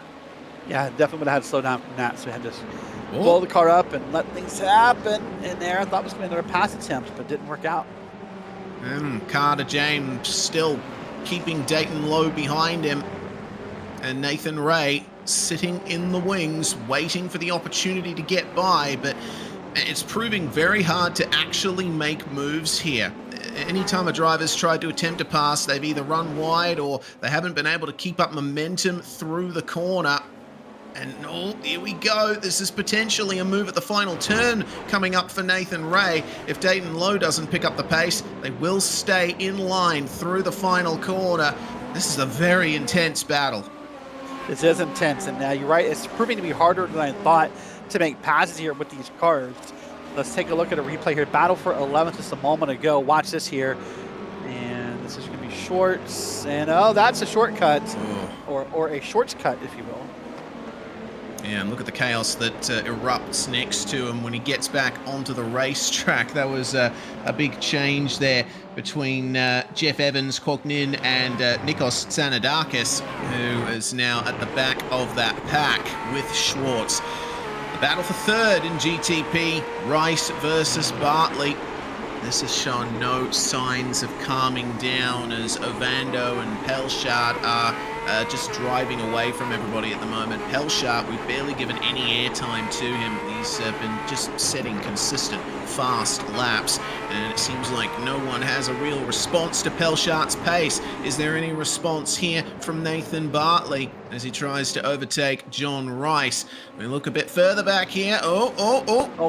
Easy does it. Oh my goodness. Where has this come from? Too wide, too deep, through the final corner. Dayton Lowe finally gets to the inside of Carter James down the start-finish stretch. He's going to have the optimum line into turn one. Who is the last of the late breakers coming through here? James tries to hold the outside, but there's not enough grip out there. And Dayton Lowe will finally move into sixth. My goodness, of things I thought we would have saw today, Reese, that was not even on the outside of my list of things I thought we would have saw three wide in the final corner. To dive like that, that was crazy. Oh, hold on. Car in the back off and in the wall, and now on the track. That's Luna. Oh, that's a dangerous spot. Is not good. Yeah, he's going to have to tow that. Yep, there we go. He's done. Oh, no. Shame for Johnny Luna.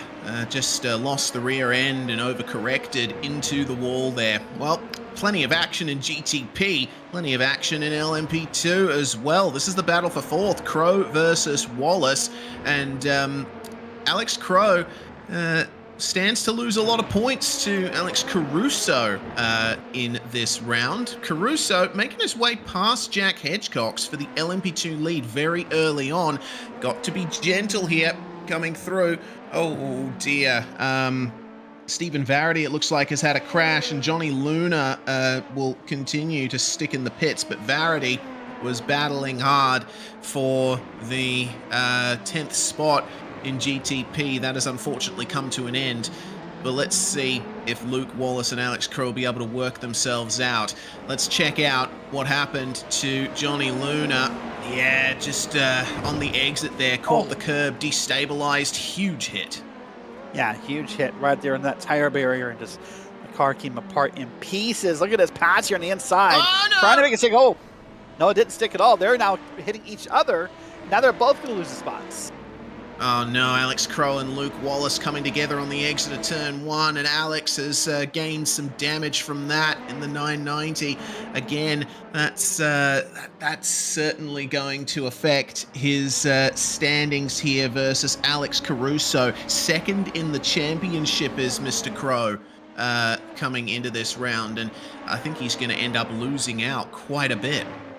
Yeah, very possibly that could be the case. We'll have to wait and see how everyone rebounds or what still happens in this race. This is a battle back here, 13, 14, 15, 16. That's Fleshman, Gowen, Jansen, and Michaels all having a pretty hard battle right here. And look at this here. This is really a tight battle. There's that Fiercely Ford iconic black and yellow right there. And that's Dayton Lowe between James and Nathan Ray. So Lowe made the move earlier and apparently got passed back while we were watching other action. Yeah, indeed. Man, Dayton Lowe, he's trying his best to hold on to 5th place at the moment, but he's having trouble, and Nathan Ray is all over the back of him here. Carter James will be just looking forward at the moment, trying to maximize his lines, but could there be a move at the corkscrew? No, not the wisest move, but James runs deep and into the gravel. Oh no, he's going to fall to the back of the pack now. Contact with Bradley Holly on the way through too. Wow, Bradley Holly, P2 in the points for GTP's coming into tonight. And just trying to kind of have a fun race here without Sean Campbell involved. And man, he is wide all over the place. I don't know if there's damage in that car, but that looked like a wide couple corners and a very wild couple corners he took. Yeah, indeed it was. Well, unfortunately, just pulling over was Stephen Varady. Not too sure what happened to him here. He ran off at the final corner, and I think he was frustrated with how the race was going for him. Either that or he had a real life issue he had to attend to. Speaking of issues, that's a big issue. For 7th spot, Bradley Holly to the front of the pack. Yeah, Bradley's trying to have a good run here, trying to find some success. Oh my goodness, that was tight through that corner. I thought for sure there was contact coming, but they avoided it for now. Indeed they did. Man, Bradley Holly's having a very intense race right now, and now it's up to Carter James here, who makes another mistake on the corkscrew. Cleans up Bradley Holly. Oh dear. That multiple 360s. That is dangerous. Jeez. Yeah, and Carter James will immediately tow back to the pits from that. Absolute disaster for the number 99. Is Bradley Holly okay is the question. He got whacked by James. Absolutely cannonballed coming into the corkscrew. Has he got damage from that? Now we'll have to wait and find out here so we can see a bit of a replay or maybe some live shots if it was some good angles and see what's on that car or not. The good news for Holly, if there is any, we're within the pit window. I don't see too much there, Reese, compared to what I thought we were going to see. He is having some issues, though, but he's within the pit window. The good news about driving this car, it's kind of a big Lego set in a way. It's to use that terminology. Come in, get it fixed, don't lose more time, and just do your normal pit stop. Oh no, our leader. Our leader, Pat Pelshart, has spun. He had a dominant lead, but unfortunately he's gained damage in the corkscrew. He's going to pull over and retire. Oh, no. That's going to put John Rice in the lead. That is a massive change here for Pat Pelshart.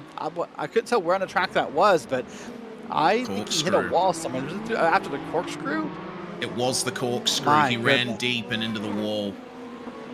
Wow, the corkscrew has named yet another victim here. So remember, we did this again 1 week later for the LMP3-GT4. We do indeed, and look at Kwok Nin here trying to get past Bradley Holly, who we're going to check out a replay of in a few moments. I mean, this race is just going off. Every time we switch to another class or another position, there's something going on. There is, and by the way, remind you, this is really a live battle for P2 in the points, with Kwok Nin and Bradley Holly came in a few points apart, so Kwok is motivated to get around Bradley Holly here. Yeah, indeed he is. And with Holly presumably carrying damage from the earlier incident, there's plenty of chances for Nin to make his way past. We will check out the replay. Bradley Holly from the chopper view and just gets in way too deep, does Carter James, and Holly gets Oh, I mean, I can't think of a word to describe what happened that I haven't already used. That was a huge hit there. You know, as a race car driver or a team manager or a spotter or a crew chief, you have to look at wrecks sometimes, Reese, in two ways. There's things you could have done differently to avoid it, and sometimes things just happen to you. Oh, hold on. Speaking of things happening, there's a car loose out of that corner. Xanadakis, yeah, the Wow, I was gonna say, 107. Sometimes, oh, hold on. I want to wait, make sure this gets okay, clear here. And it does. Sometimes things happen to you, and you can't control them, and you can't even learn anything from that moment. And for Bradley Holly, that's how you describe that. There's nothing Bradley Holly could have done different. There's nothing to be gained or learned from that moment. It's just a rough moment. Look at us squawking in around Jeff Evans, around Bradley Holly. Wow. Yeah, Bradley Holly's trying his hardest to hold on to these positions. Let's see what happened to Pat Pelshart here. He was up on the LMP2 traffic, and oh, he had some issues getting past that car. Up the Andretti straight away to the corkscrew. This is the point where it all went wrong for Pelshart. Just too late on the brakes and straight on into the wall. I'm surprised, if I may, though, that right there, I mean, yeah, he hits the wall. I'm surprised that's a toe. I mean, in the grand scheme of things, the corkscrew is not that far from pit road. I'm a little surprised. It could have just been frustration, honestly, because, you know, you're in the lead by such a big margin, and then as soon as you hit traffic, you make a mistake and get into the wall.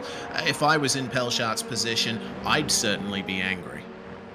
And in his mind, whether he's right or wrong, he may be angry about lots of things. Maybe about the LMP2 racing harder than he wanted him to, you know, missing a braking point, whatever that you're angry about, I get it.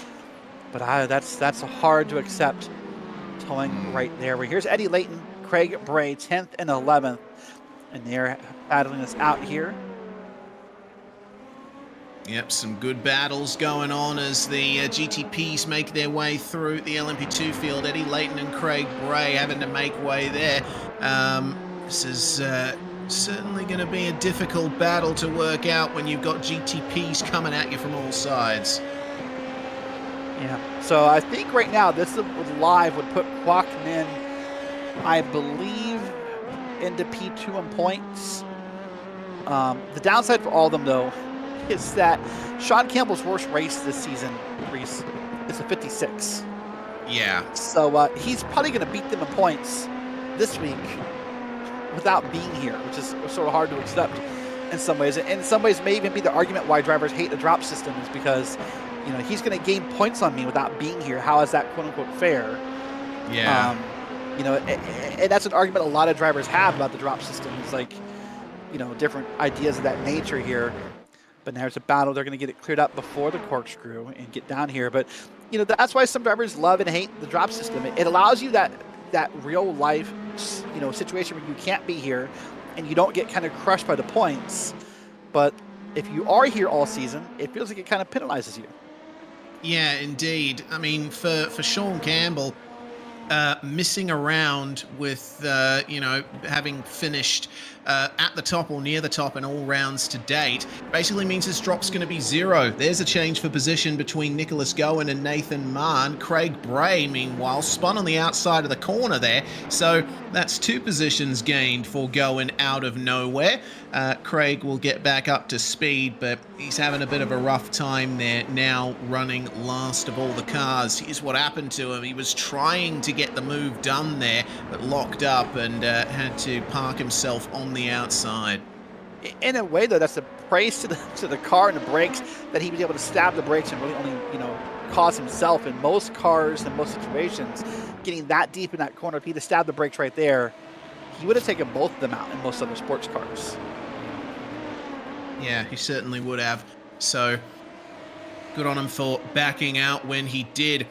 We keep an eye on Josh Gowen and Andrew Wood, meanwhile, battling for 7th in the LMP2 class. Through the final corner they come, and for the time being, looks like Andrew Wood is the faster of the 2, but he might have made a mistake on the last lap, I'm not sure. 113.7 for Gowen, 113.9 for Wood. So Gowen was the one making a mistake on the last lap, or getting lapped by a GTP, and he's back on the pace. back on the pace indeed. Well, Reese, I want to get your opinion here. Well, we've got about 23 minutes left. This, of course, this track is just covered by sand all around it. There's no fancy landscaping. There's no big designs in the sand. There's no, dare I say, obnoxious signs or anything of that nature. This kind of minimalistic track, does this appeal to you, or do you kind of prefer the ones with all the fancy landscaping and the iconic stuff around it? I don't know. I don't really have an opinion on it, as Chip Michaels is trying around the outside of Jeff Fleischman here. Let's see if he can get it done, and he will. Chip Michaels will fall down the order and have to make way for a GTP as well. Yeah, I mean, honestly, when it comes to tracks, I just focus on the road ahead of me. Sometimes, it's better, I think, to have some interest in the areas outside the track. You can pick your marks a little better. That's probably one of the reasons why I'm not good at Laguna Seca. Yeah, that was my thought too. Watch this battle real quick here, and that's going to be Jensen backing off here, thank goodness.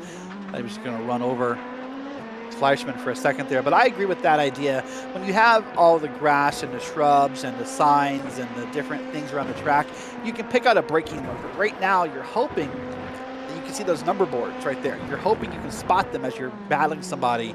And that's the best braking marker you can typically find here. So, yeah, I'm a fan. I'm not a fan of just the basic dirt here. I know this is kind of like I mean, it's Willow California Springs. and it's very dry. Right?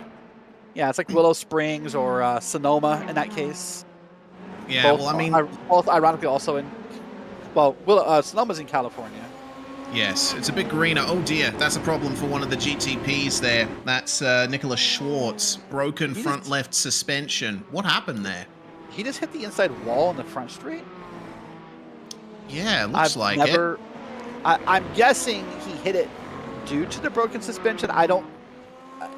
I have a hard time believing someone just I don't know. He's gonna back it off and tow it here, yeah. But I'd be curious to see that. I don't know. Yeah. Oh goodness. Yeah. I've just taken a look at it myself, and it seems like he went to the inside early at the last corner, but he also cut the corkscrew earlier on in the lap, so he might have been trying to serve a slowdown. I'm not too sure. We'll obviously get our answers later on, or how about right now? Let's see how the suspension's looking loose. Here. Okay. Yeah, got it loose. And then, yeah, just there's a little gap in the wall that he hit there, and that completely ruined his suspension.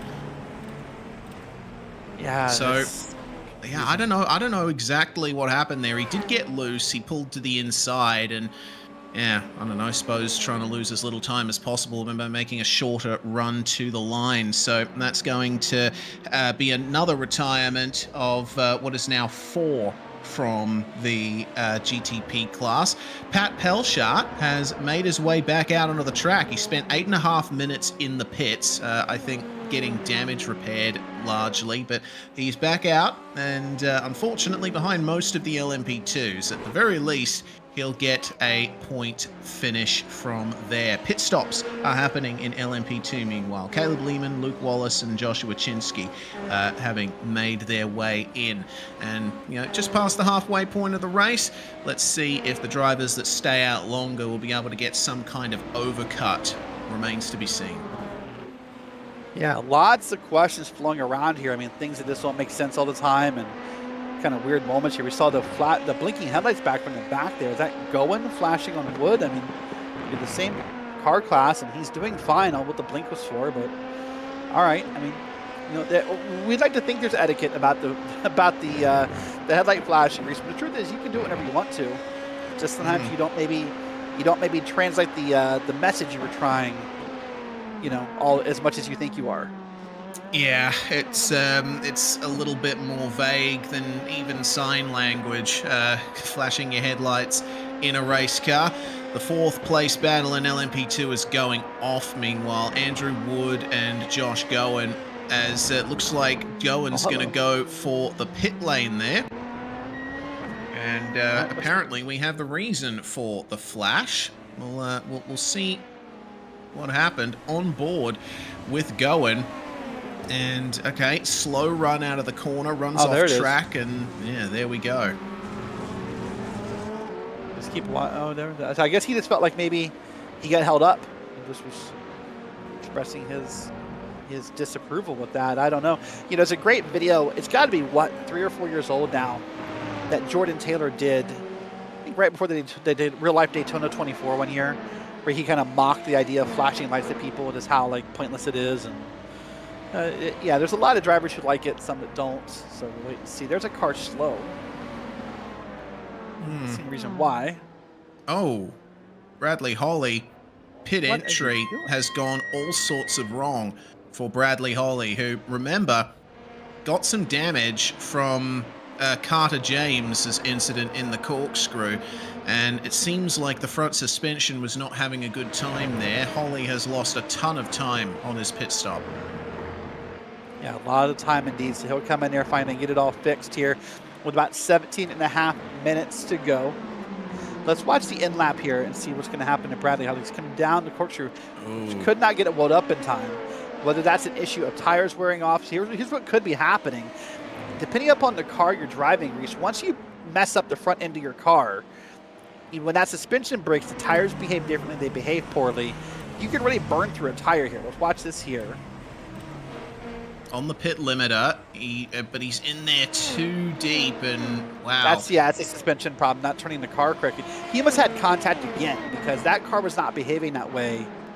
No. You know, after the first contact. Yeah, indeed. It's certainly not ideal for Bradley Holly. Meanwhile, this is Nicholas Gowen, who has not pitted yet. We're still waiting on pit stops from Caruso and Hedgecox at the front of the LMP2 field. Same for Wood, Campbell, Leighton, and Gowen. It's a tale of two races, I think, in the LMP2 category. Those who decided to pit just past the halfway point, and drivers like Gowen who are trying to go as long as possible. Yeah, why not? Why not see what happens and see, you know, what you can make up from it. But right now, Caruso, pardon me, is a few points ahead here of Hedgecox in this race.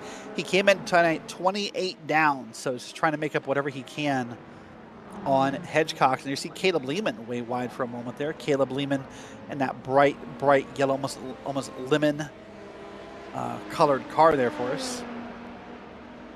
Indeed, under these lighting conditions, it seems like lime is, oh dear, that's Jeff Fleischman, who's spun at the final corner, gives up the position to Craig Bray. Neither of those drivers have pitted yet. Let's see what happened to him. Coming into the final turn, just loses the rear end.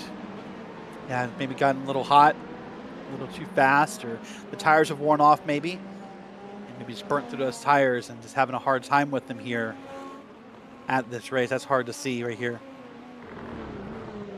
Man, Boris Ovando has really kind of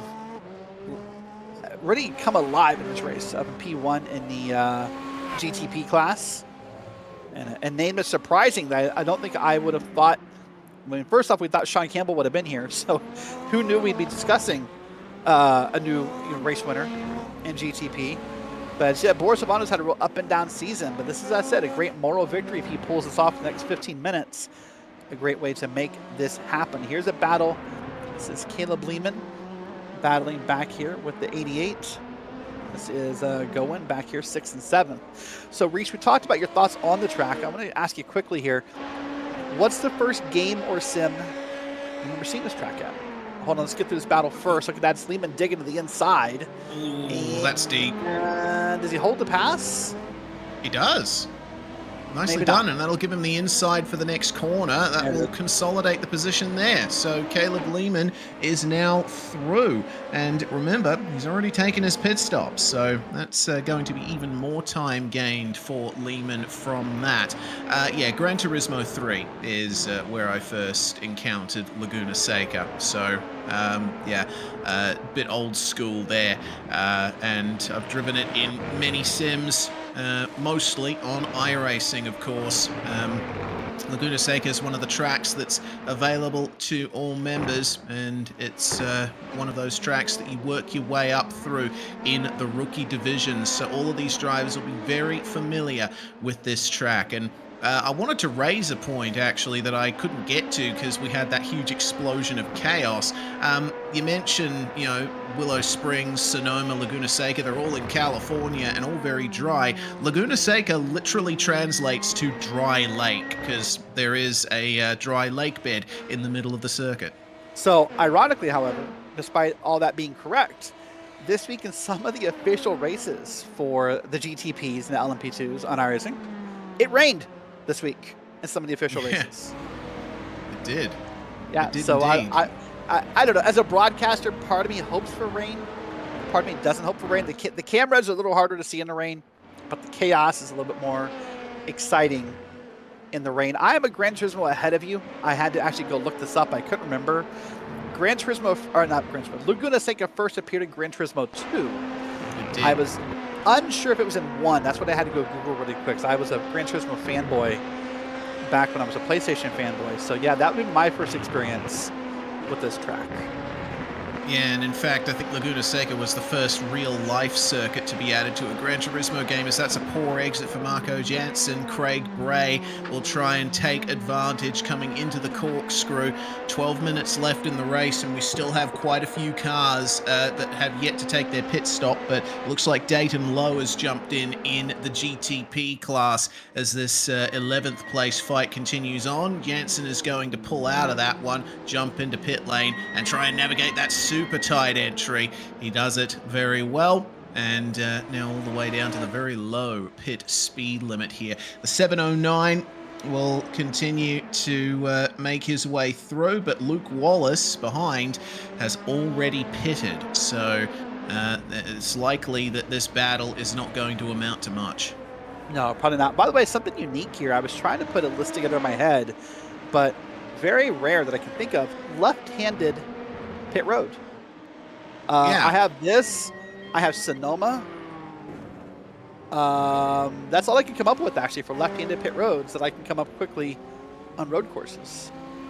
Yeah, well, it's usually the anti-clockwise tracks that have left-hand pit roads because the pit lane will be on the inside of the racetrack. It's very rare that you see an anti-clockwise circuit with a pit lane on the outside of the circuit, as John Rice and Nathan Bartley will take their stops in GTP. Boris Ovando will continue on in the lead for another lap or so, I think, before it's really time to make his way into the pits. Pit stops have been running about 13 to 14 seconds in the GTP class, but these two have been in there for quite some time. They might have gotten together on the way into the pit lane. That's a I think long they're pit stop. getting some Oh, damage. goodness.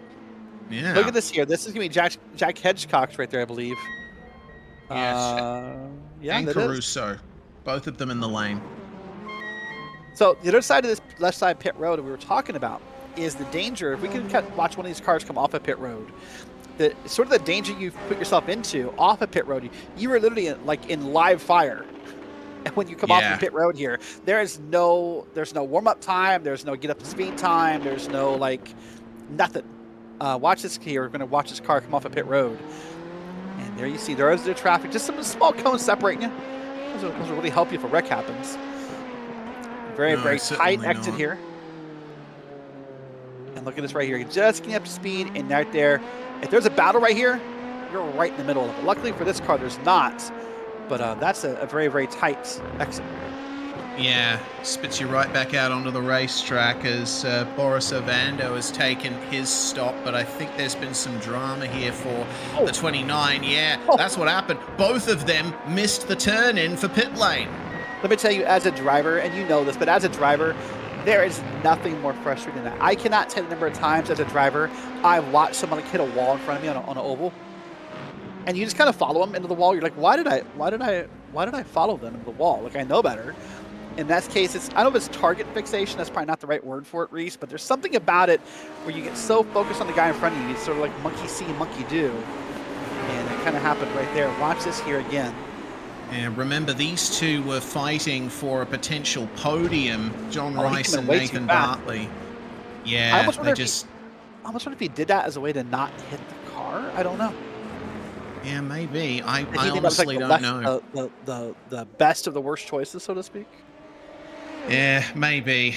But still, it's a disaster there for Rice and Bartley. It's not ideal at all. They are still in the pits, and I think that damage is going to take a while to repair, getting into the wall as hard as they did. The fighting continues in LMP2, though. Jack Hedgecox is now got, sorry, it's not for position, my apologies. Chip Michaels down in 24th position, a lap down as Nicholas Gowan has completed his pit stop. Same for Rob Campbell too. They're going to re-emerge at the back end of the top 10. Josh Gowan will pass them both on the way out of the pits. And it looks like that's cleansed the field. It will be... yeah, everyone having completed their pit stop.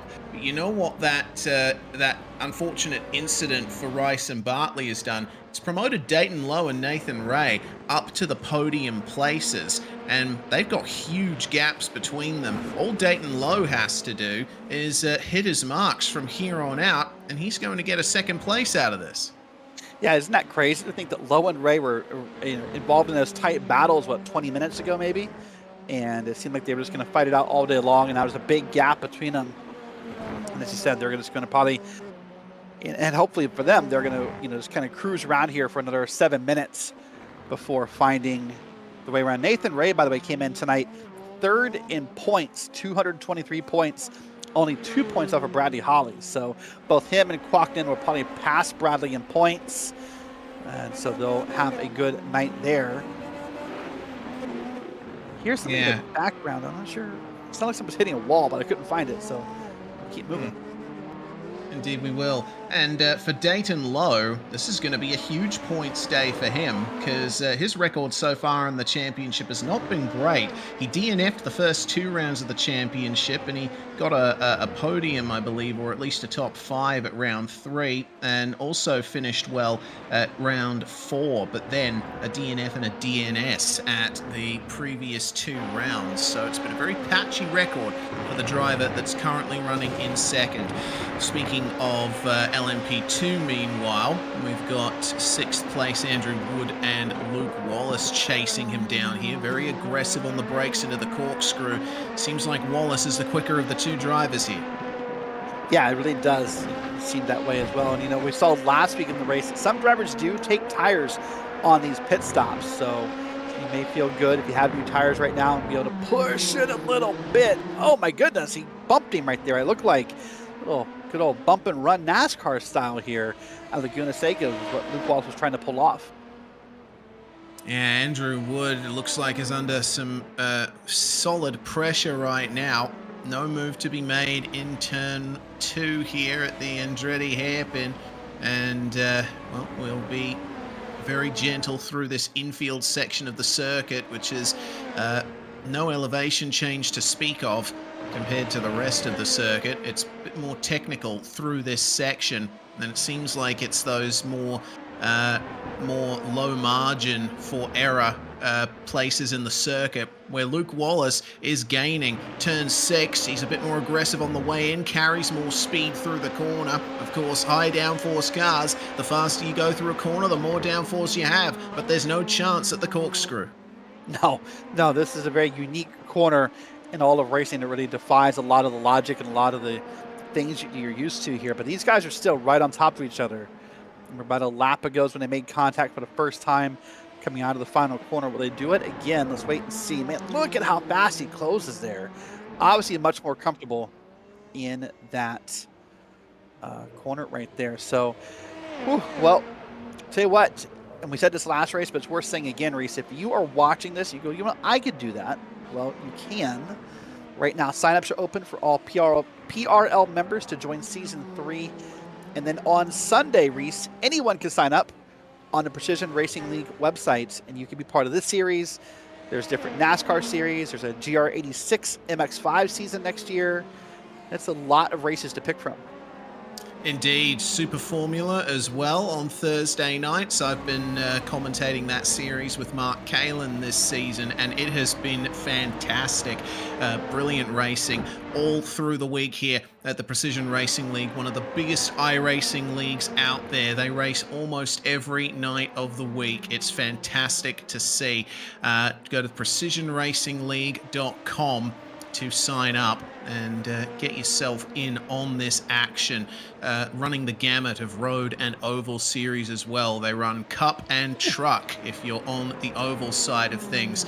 Wallace still trying here on Andrew Wood. He's having looks at the final corner, but again, it seems like Wallace is just placing his car correctly. You know what I like about that battle that's happening back there? We'll come back to it. Eddie Layton and Nicholas Gowen first off 10th and 11th. See how they handle the last couple of corners. And I'm going to go back to that battle in a second here. Just going sort of back to that. What I like about this battle right here, it feels like Luke Wallace is making his presence known. He's not being too aggressive. He's letting Andrew Wood know, hey, I'm here and I can make the move. And it's sort of freaking Wood out a little bit. Wood kind of made a couple, wide corners, a little bit of maybe early braking, and Luke Wallace is just running his own race. Yeah, indeed. This is a very intriguing battle. It'll be interesting to see who gets it ultimately at the end. Only 2.5 minutes on the clock. And for our GTP leader, Boris Ovando, just taking the first corner now. It looks like it might be 3 laps to go, potentially. It's getting close. Getting close between Andrew Wood and Luke Wallace. Luke having to take to the runoff area there. Bit of understeer up behind Andrew Wood. And again, in the final corner, he just can't get the power down. Wood is focusing on the exits there, and it's paying for him. Yeah, I don't think Wallace is being aggressive, by the way. I know that's how it looks in the camera. Like, oh my gosh, Wallace is, being aggressive and bumping, and there's someone down pit road. But I don't think that's what it is. I think what's happening is that Wood's having a hard time just keeping normal pace, quote unquote. We're kind of bouncing around here. Eddie Layton way wide there. That's Nicholas Gowen, and now Gowen makes the pass. But wow, lots going on in the last minute and 45 seconds, and the leader is about to take the white flag here. Yeah, could be the white flag. Josh Gowen, we saw coming into the pits, he was serving a black flag. It was his second run through the pits there. I think he might have overcome the incident limit.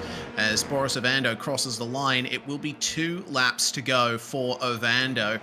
Lap time's running about 1 minute and 13 seconds right now in the GTP class. So we will have an extra lap here. We'll wait and see if that becomes a problem for anybody who maybe guessed the lap count wrong. But we'll see. Now back to Wood and Wallace here. The 2 W's battling it out for P6 and P7 at LMP2s. And there's your first real attempt. Whoa! And he's going to get it. He's going to squeeze him wide. And right now, this would put the car on the left in position to pass here in turn 1. Yes, indeed it will, but Andrew Wood is later on the brakes. He's trying to hold it around the outside, but it's difficult to do at the first hairpin here at Laguna Seca, and Luke Wallace will move through into P6. Very nicely done indeed. It took a while for him to get the position, but it worked out for him. Meanwhile, coming up to the white flag for Boris Ovando. This has been a pretty calm race for him, all things considered. There's Barney waving Boris home. This will be an excellent points-paying opportunity for that Precision Racing Esports Blue driver. Yeah, great job here by Boris Ovando, having a great race, a great moral victory. Obviously, it looks like it'll be a race victory, but a great pick-me-up here in round here at Laguna Seca. Just to get a victory here, get it under your belt, get that monkey off your back, if you will. Be able to celebrate a victory here would be big for Boris. Okay, so we're hearing that. Pit road here. Go ahead, yeah, Bray. Don't know if it's a drive-through apparently. Black flag next to his name. So yeah, Craig, obviously having Plenty of issues, as many drivers have had throughout this race, and it looks like all battles have really concluded. There aren't many cars that are within a second of each other, apart from Josh Gowen and Nathan Mahn briefly for 11th and 12th in LMP2. But you can take nothing away from Boris Ovando here. He was on the pace, he avoided making mistakes, he was careful working his way through the LMP2 traffic and nailed the pit stop, and he is going to be rewarded with the win here in round 7 of the PRL GTP and LMP2 challenge. Brilliant stuff. Great stuff. Great stuff by Boris Ovando. Gets the win here. We'll see a couple more cars bring it home here.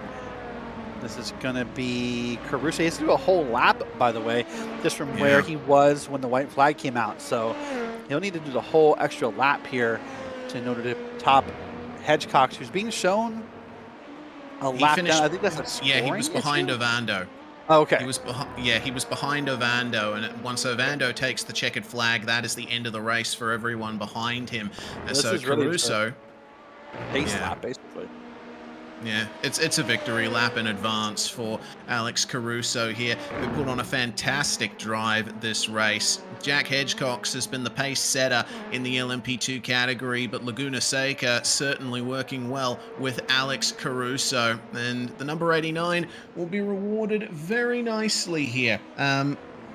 Caruso also finishing a long way ahead of Alex Crow, only a few positions, but there's a significant points gap there, and every chance that he'll at least come close to Crow, if not P2 in the championship, taking victory. Yeah, nice job there by both winners of this race at a very iconic racetrack.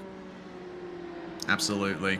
And with that final finisher of the race, Alex Caruso, which is a bit weird considering, you know, laps and multiclass and whatever. Let's go through the results. Ovando, nearly 20 seconds ahead of Dayton Lowe, who gets another podium in what has been a tough season for him. Congratulations there. Nathan Ray getting into 3rd spot. Brilliant job for the driver in P3 in the championship. He'll probably move into 2nd versus Bradley Holly there.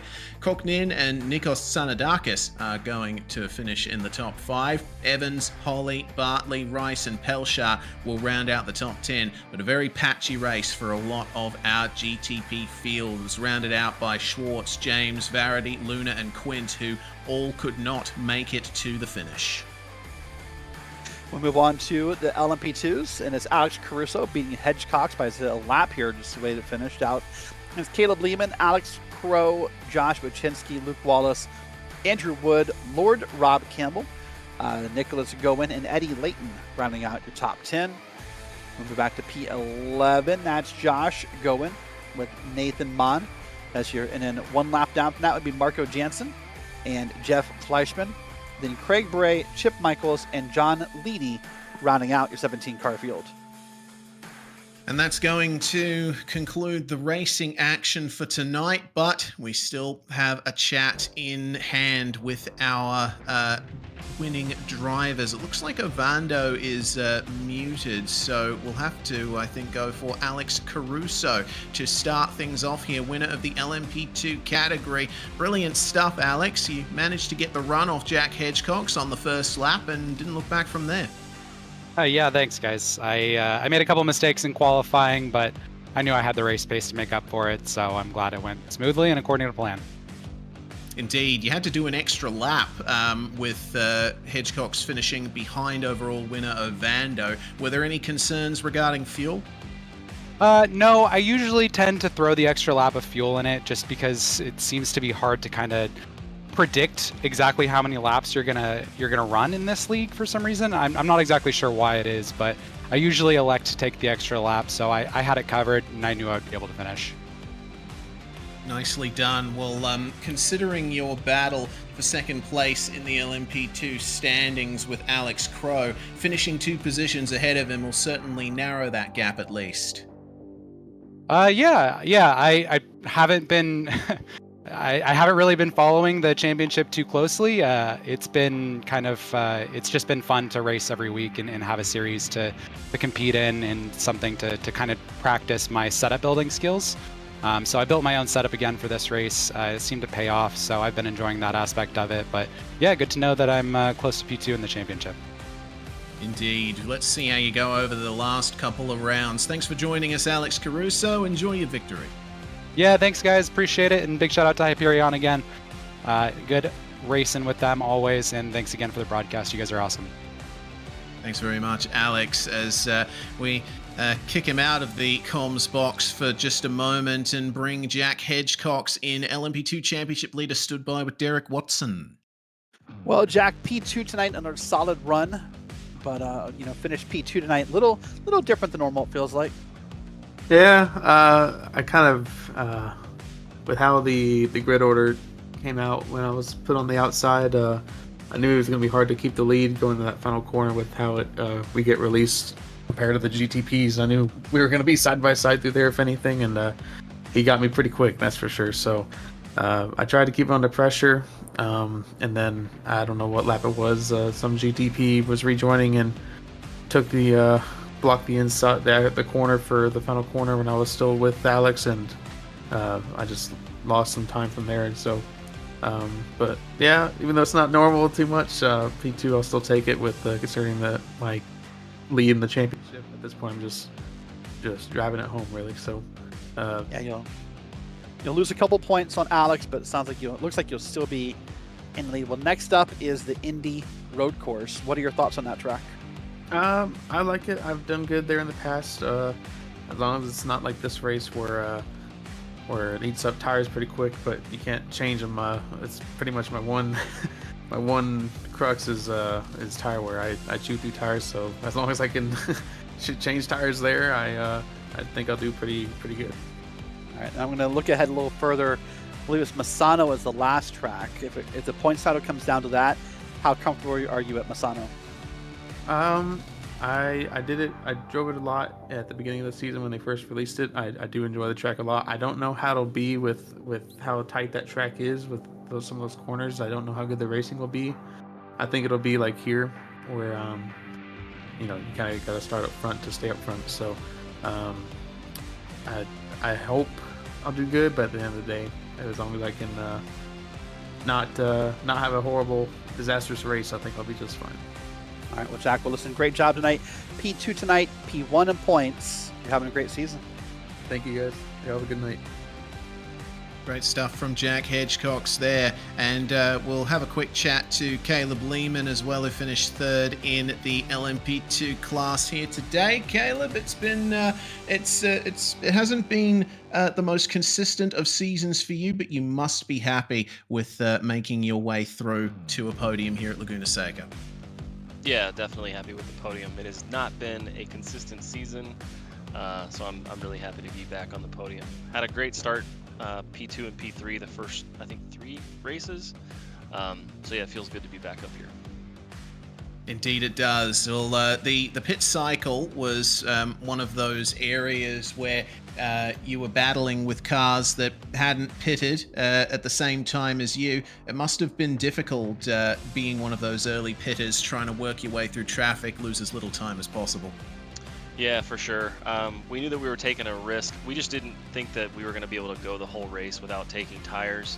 And if you wait and take tires, the front tires late, the balance of the car is just way off. So it didn't quite work out as well as we hoped, but I didn't lose any positions, so I'm still happy with P3. Okay, so that explains why your pit stop was 7 seconds longer. Well, regardless, I'll take a leaf out of Derek's book and talk about the rounds to come. Indy Road Course and Misano, both two very different circuits. I'm expecting Misano to be a lot more cramped and a bit more like this round than Indy. What about you? So I haven't actually gotten a chance to drive Misano yet. I've driven it on other sims, and yeah, it's definitely can be a much tighter track. I'm looking forward to Indy. We had some good results there, I think 2 seasons ago. I feel like I'm fairly strong there, but yeah, Misano will be an interesting finale. It certainly will. Well, congratulations on the podium, Caleb, and hopefully it's more of the same in the last 2 rounds. Appreciate it. Have a good night. Caleb Lehman there finishing third in LMP2. We'll throw it back to you, Derek, to have a chat to our overall winner, Boris Ovando. Well, Boris, what a big night for you. Kind of a rough start to the season, but a win probably makes all that feel better, right? It feels really good. I got lucky, I'll say. There were some mistakes that made it much easier to get that win. I probably wouldn't have been able to get that win without that mistake from Pat. But, those things happen and you got to avoid them. And I was able to do that this week and was able to take the dub. So I'm happy with it. So would you just call this momentum building for season 3? Yeah, definitely. I'm not sure what I'm going to do next season. I'm debating. I'm doing a lot this season. GT3, GTP, and Super Forma. It's just been really difficult to manage all three. The way they drive is different. And it's too much, I think. I think I'm going to narrow it down to 2. Whether that's going to be GTP Super Formula or GT3 Super Formula or GTP GT3, we'll see. I haven't made the decision, but I'll look at the schedules and see what I think is best. Well, I have a friend named Andrew Sharp who hopes you pick the 86s and the MX5s next season. Of course, that's coming next season. Yeah, that's a new one that's coming back. Actually, MX5. Hey, thanks for putting that thought in my head there. So now I got one more thing to decide from. So yeah, maybe MX5. We'll see. I might join it. Hey, I do want to thank Pat. He put in a lot of time with the set today, and it made it really easy to drive. And just big thanks to him all season. He's been working the sets for us. So just give him a shout out. Thank you. Well, listen. Well, you're a busy man across all of PRL, but you were busy tonight with the win. Great job. Thank you guys. Appreciate it. All right, that's Boris Lovondo, P1 in the GTP class.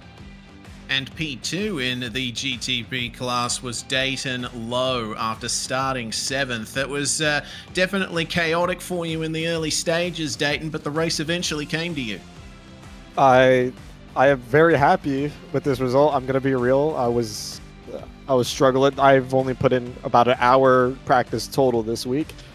But I'm really happy with the result, and I almost feel vindicated for the rest of my performance this season. But I'm just glad to be up here in a non-Acura. Yeah, indeed. It's a bit difficult for those non-Acura runners. What do you think is the reasoning behind that? It's the rough BOP. The Acura is just an incredibly strong car. It's really hard to compete in any other car. And in order to even equal the lap times, you have to put in so much more effort in all the other cars.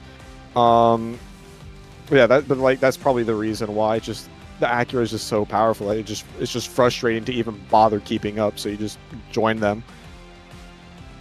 Well, at a track like Laguna Seca, consistency is key, and consistency is what brought you a 2nd place finish. So big points gain and onwards into the final 2 rounds. I appreciate it. And shout out Fox Baby. Y'all know who you are. Shout out Fox Baby. Indeed. Dayton Lowe joining us there for a moment. And our final driver interview of the night, Derek. 3rd place in GTP, Nathan Ray. Well, Nathan, you had an exciting battle with Dayton for a while. What was that like out there on the track? Was it as close as it looked on the cameras? It definitely felt as close. It definitely felt close. And to concur with his statement about how strong the Acura is, it's just like center of corner to exit. It's just like so much more confident in the front of the car, whereas it seems like the other cars, especially in like high load corners, like coming down the hill, the front just bites and stays bitten, whereas the other car is like, if you're not super duper careful, it will just, fall over on itself and wash out. So if you could turn back time 20-25 minutes or so, is there anything you could have done differently to put yourself ahead of Dayton at the end of this race? Not had the couple of errors. I went, and just before I think Carter had his incident, I went off and in the gravel, and I think it was turn 2, the right-hander after the Andretti hairpin. Lost a bunch of time there, and then I also almost had a fiasco in the pits. I locked up just as I was coming up with that little crest and just ever so slightly nosed it into the tires, but was able to quickly slam reverse and get going again. All right, well, I guess we'll see you next week at the Indy Road Course, and have a good night. Thank you. Brilliant stuff from Nathan Ray there, grabbing a podium that he may not have expected. It was a lot of varying fortunes here in the GTP and LMP2 Challenge of the Precision Racing League, Derek. But of course, the next round will be making their way through. GT4 and LMP3 will be racing at Laguna Seca, so we're likely to see more of the same that we saw tonight in GTP and LMP2. Yeah, in fact, I'm just going to leave my bags here. Like, I'm just going to kind of stay packed, just camp out for the week. I think Joey Tebben will be back next week, and we'll call the race here. And then, ironic that Joey Tebben is back at the Indianapolis Motor Speedway, where I believe he spent the weekend and is still getting home from. So we'll be there next week at the conclusion of the GT4 LMP3. It'll be the LMP2 and GTP at the Indy Road Course. It will indeed. Make sure that you tune in for that. Mark those dates down in your calendar. We broadcast both races in the same broadcast, so coverage will begin for GT4 and LMP3, and then we'll move on to GTP and LMP2. It's going to be a fun week of racing once again in the Precision Racing League. Thank you so much for joining us here on RaceSpotTV. Big shout out to all of the sponsors that we thanked at the start of the broadcast here at the PRL, and of course to the admin team at PRL for putting this whole show together in the first place. I'm Reese Gardner, Derek Watson in the comms box with me, Dustin Ollis behind the scenes here on RaceSpotTV. We'll see you next time.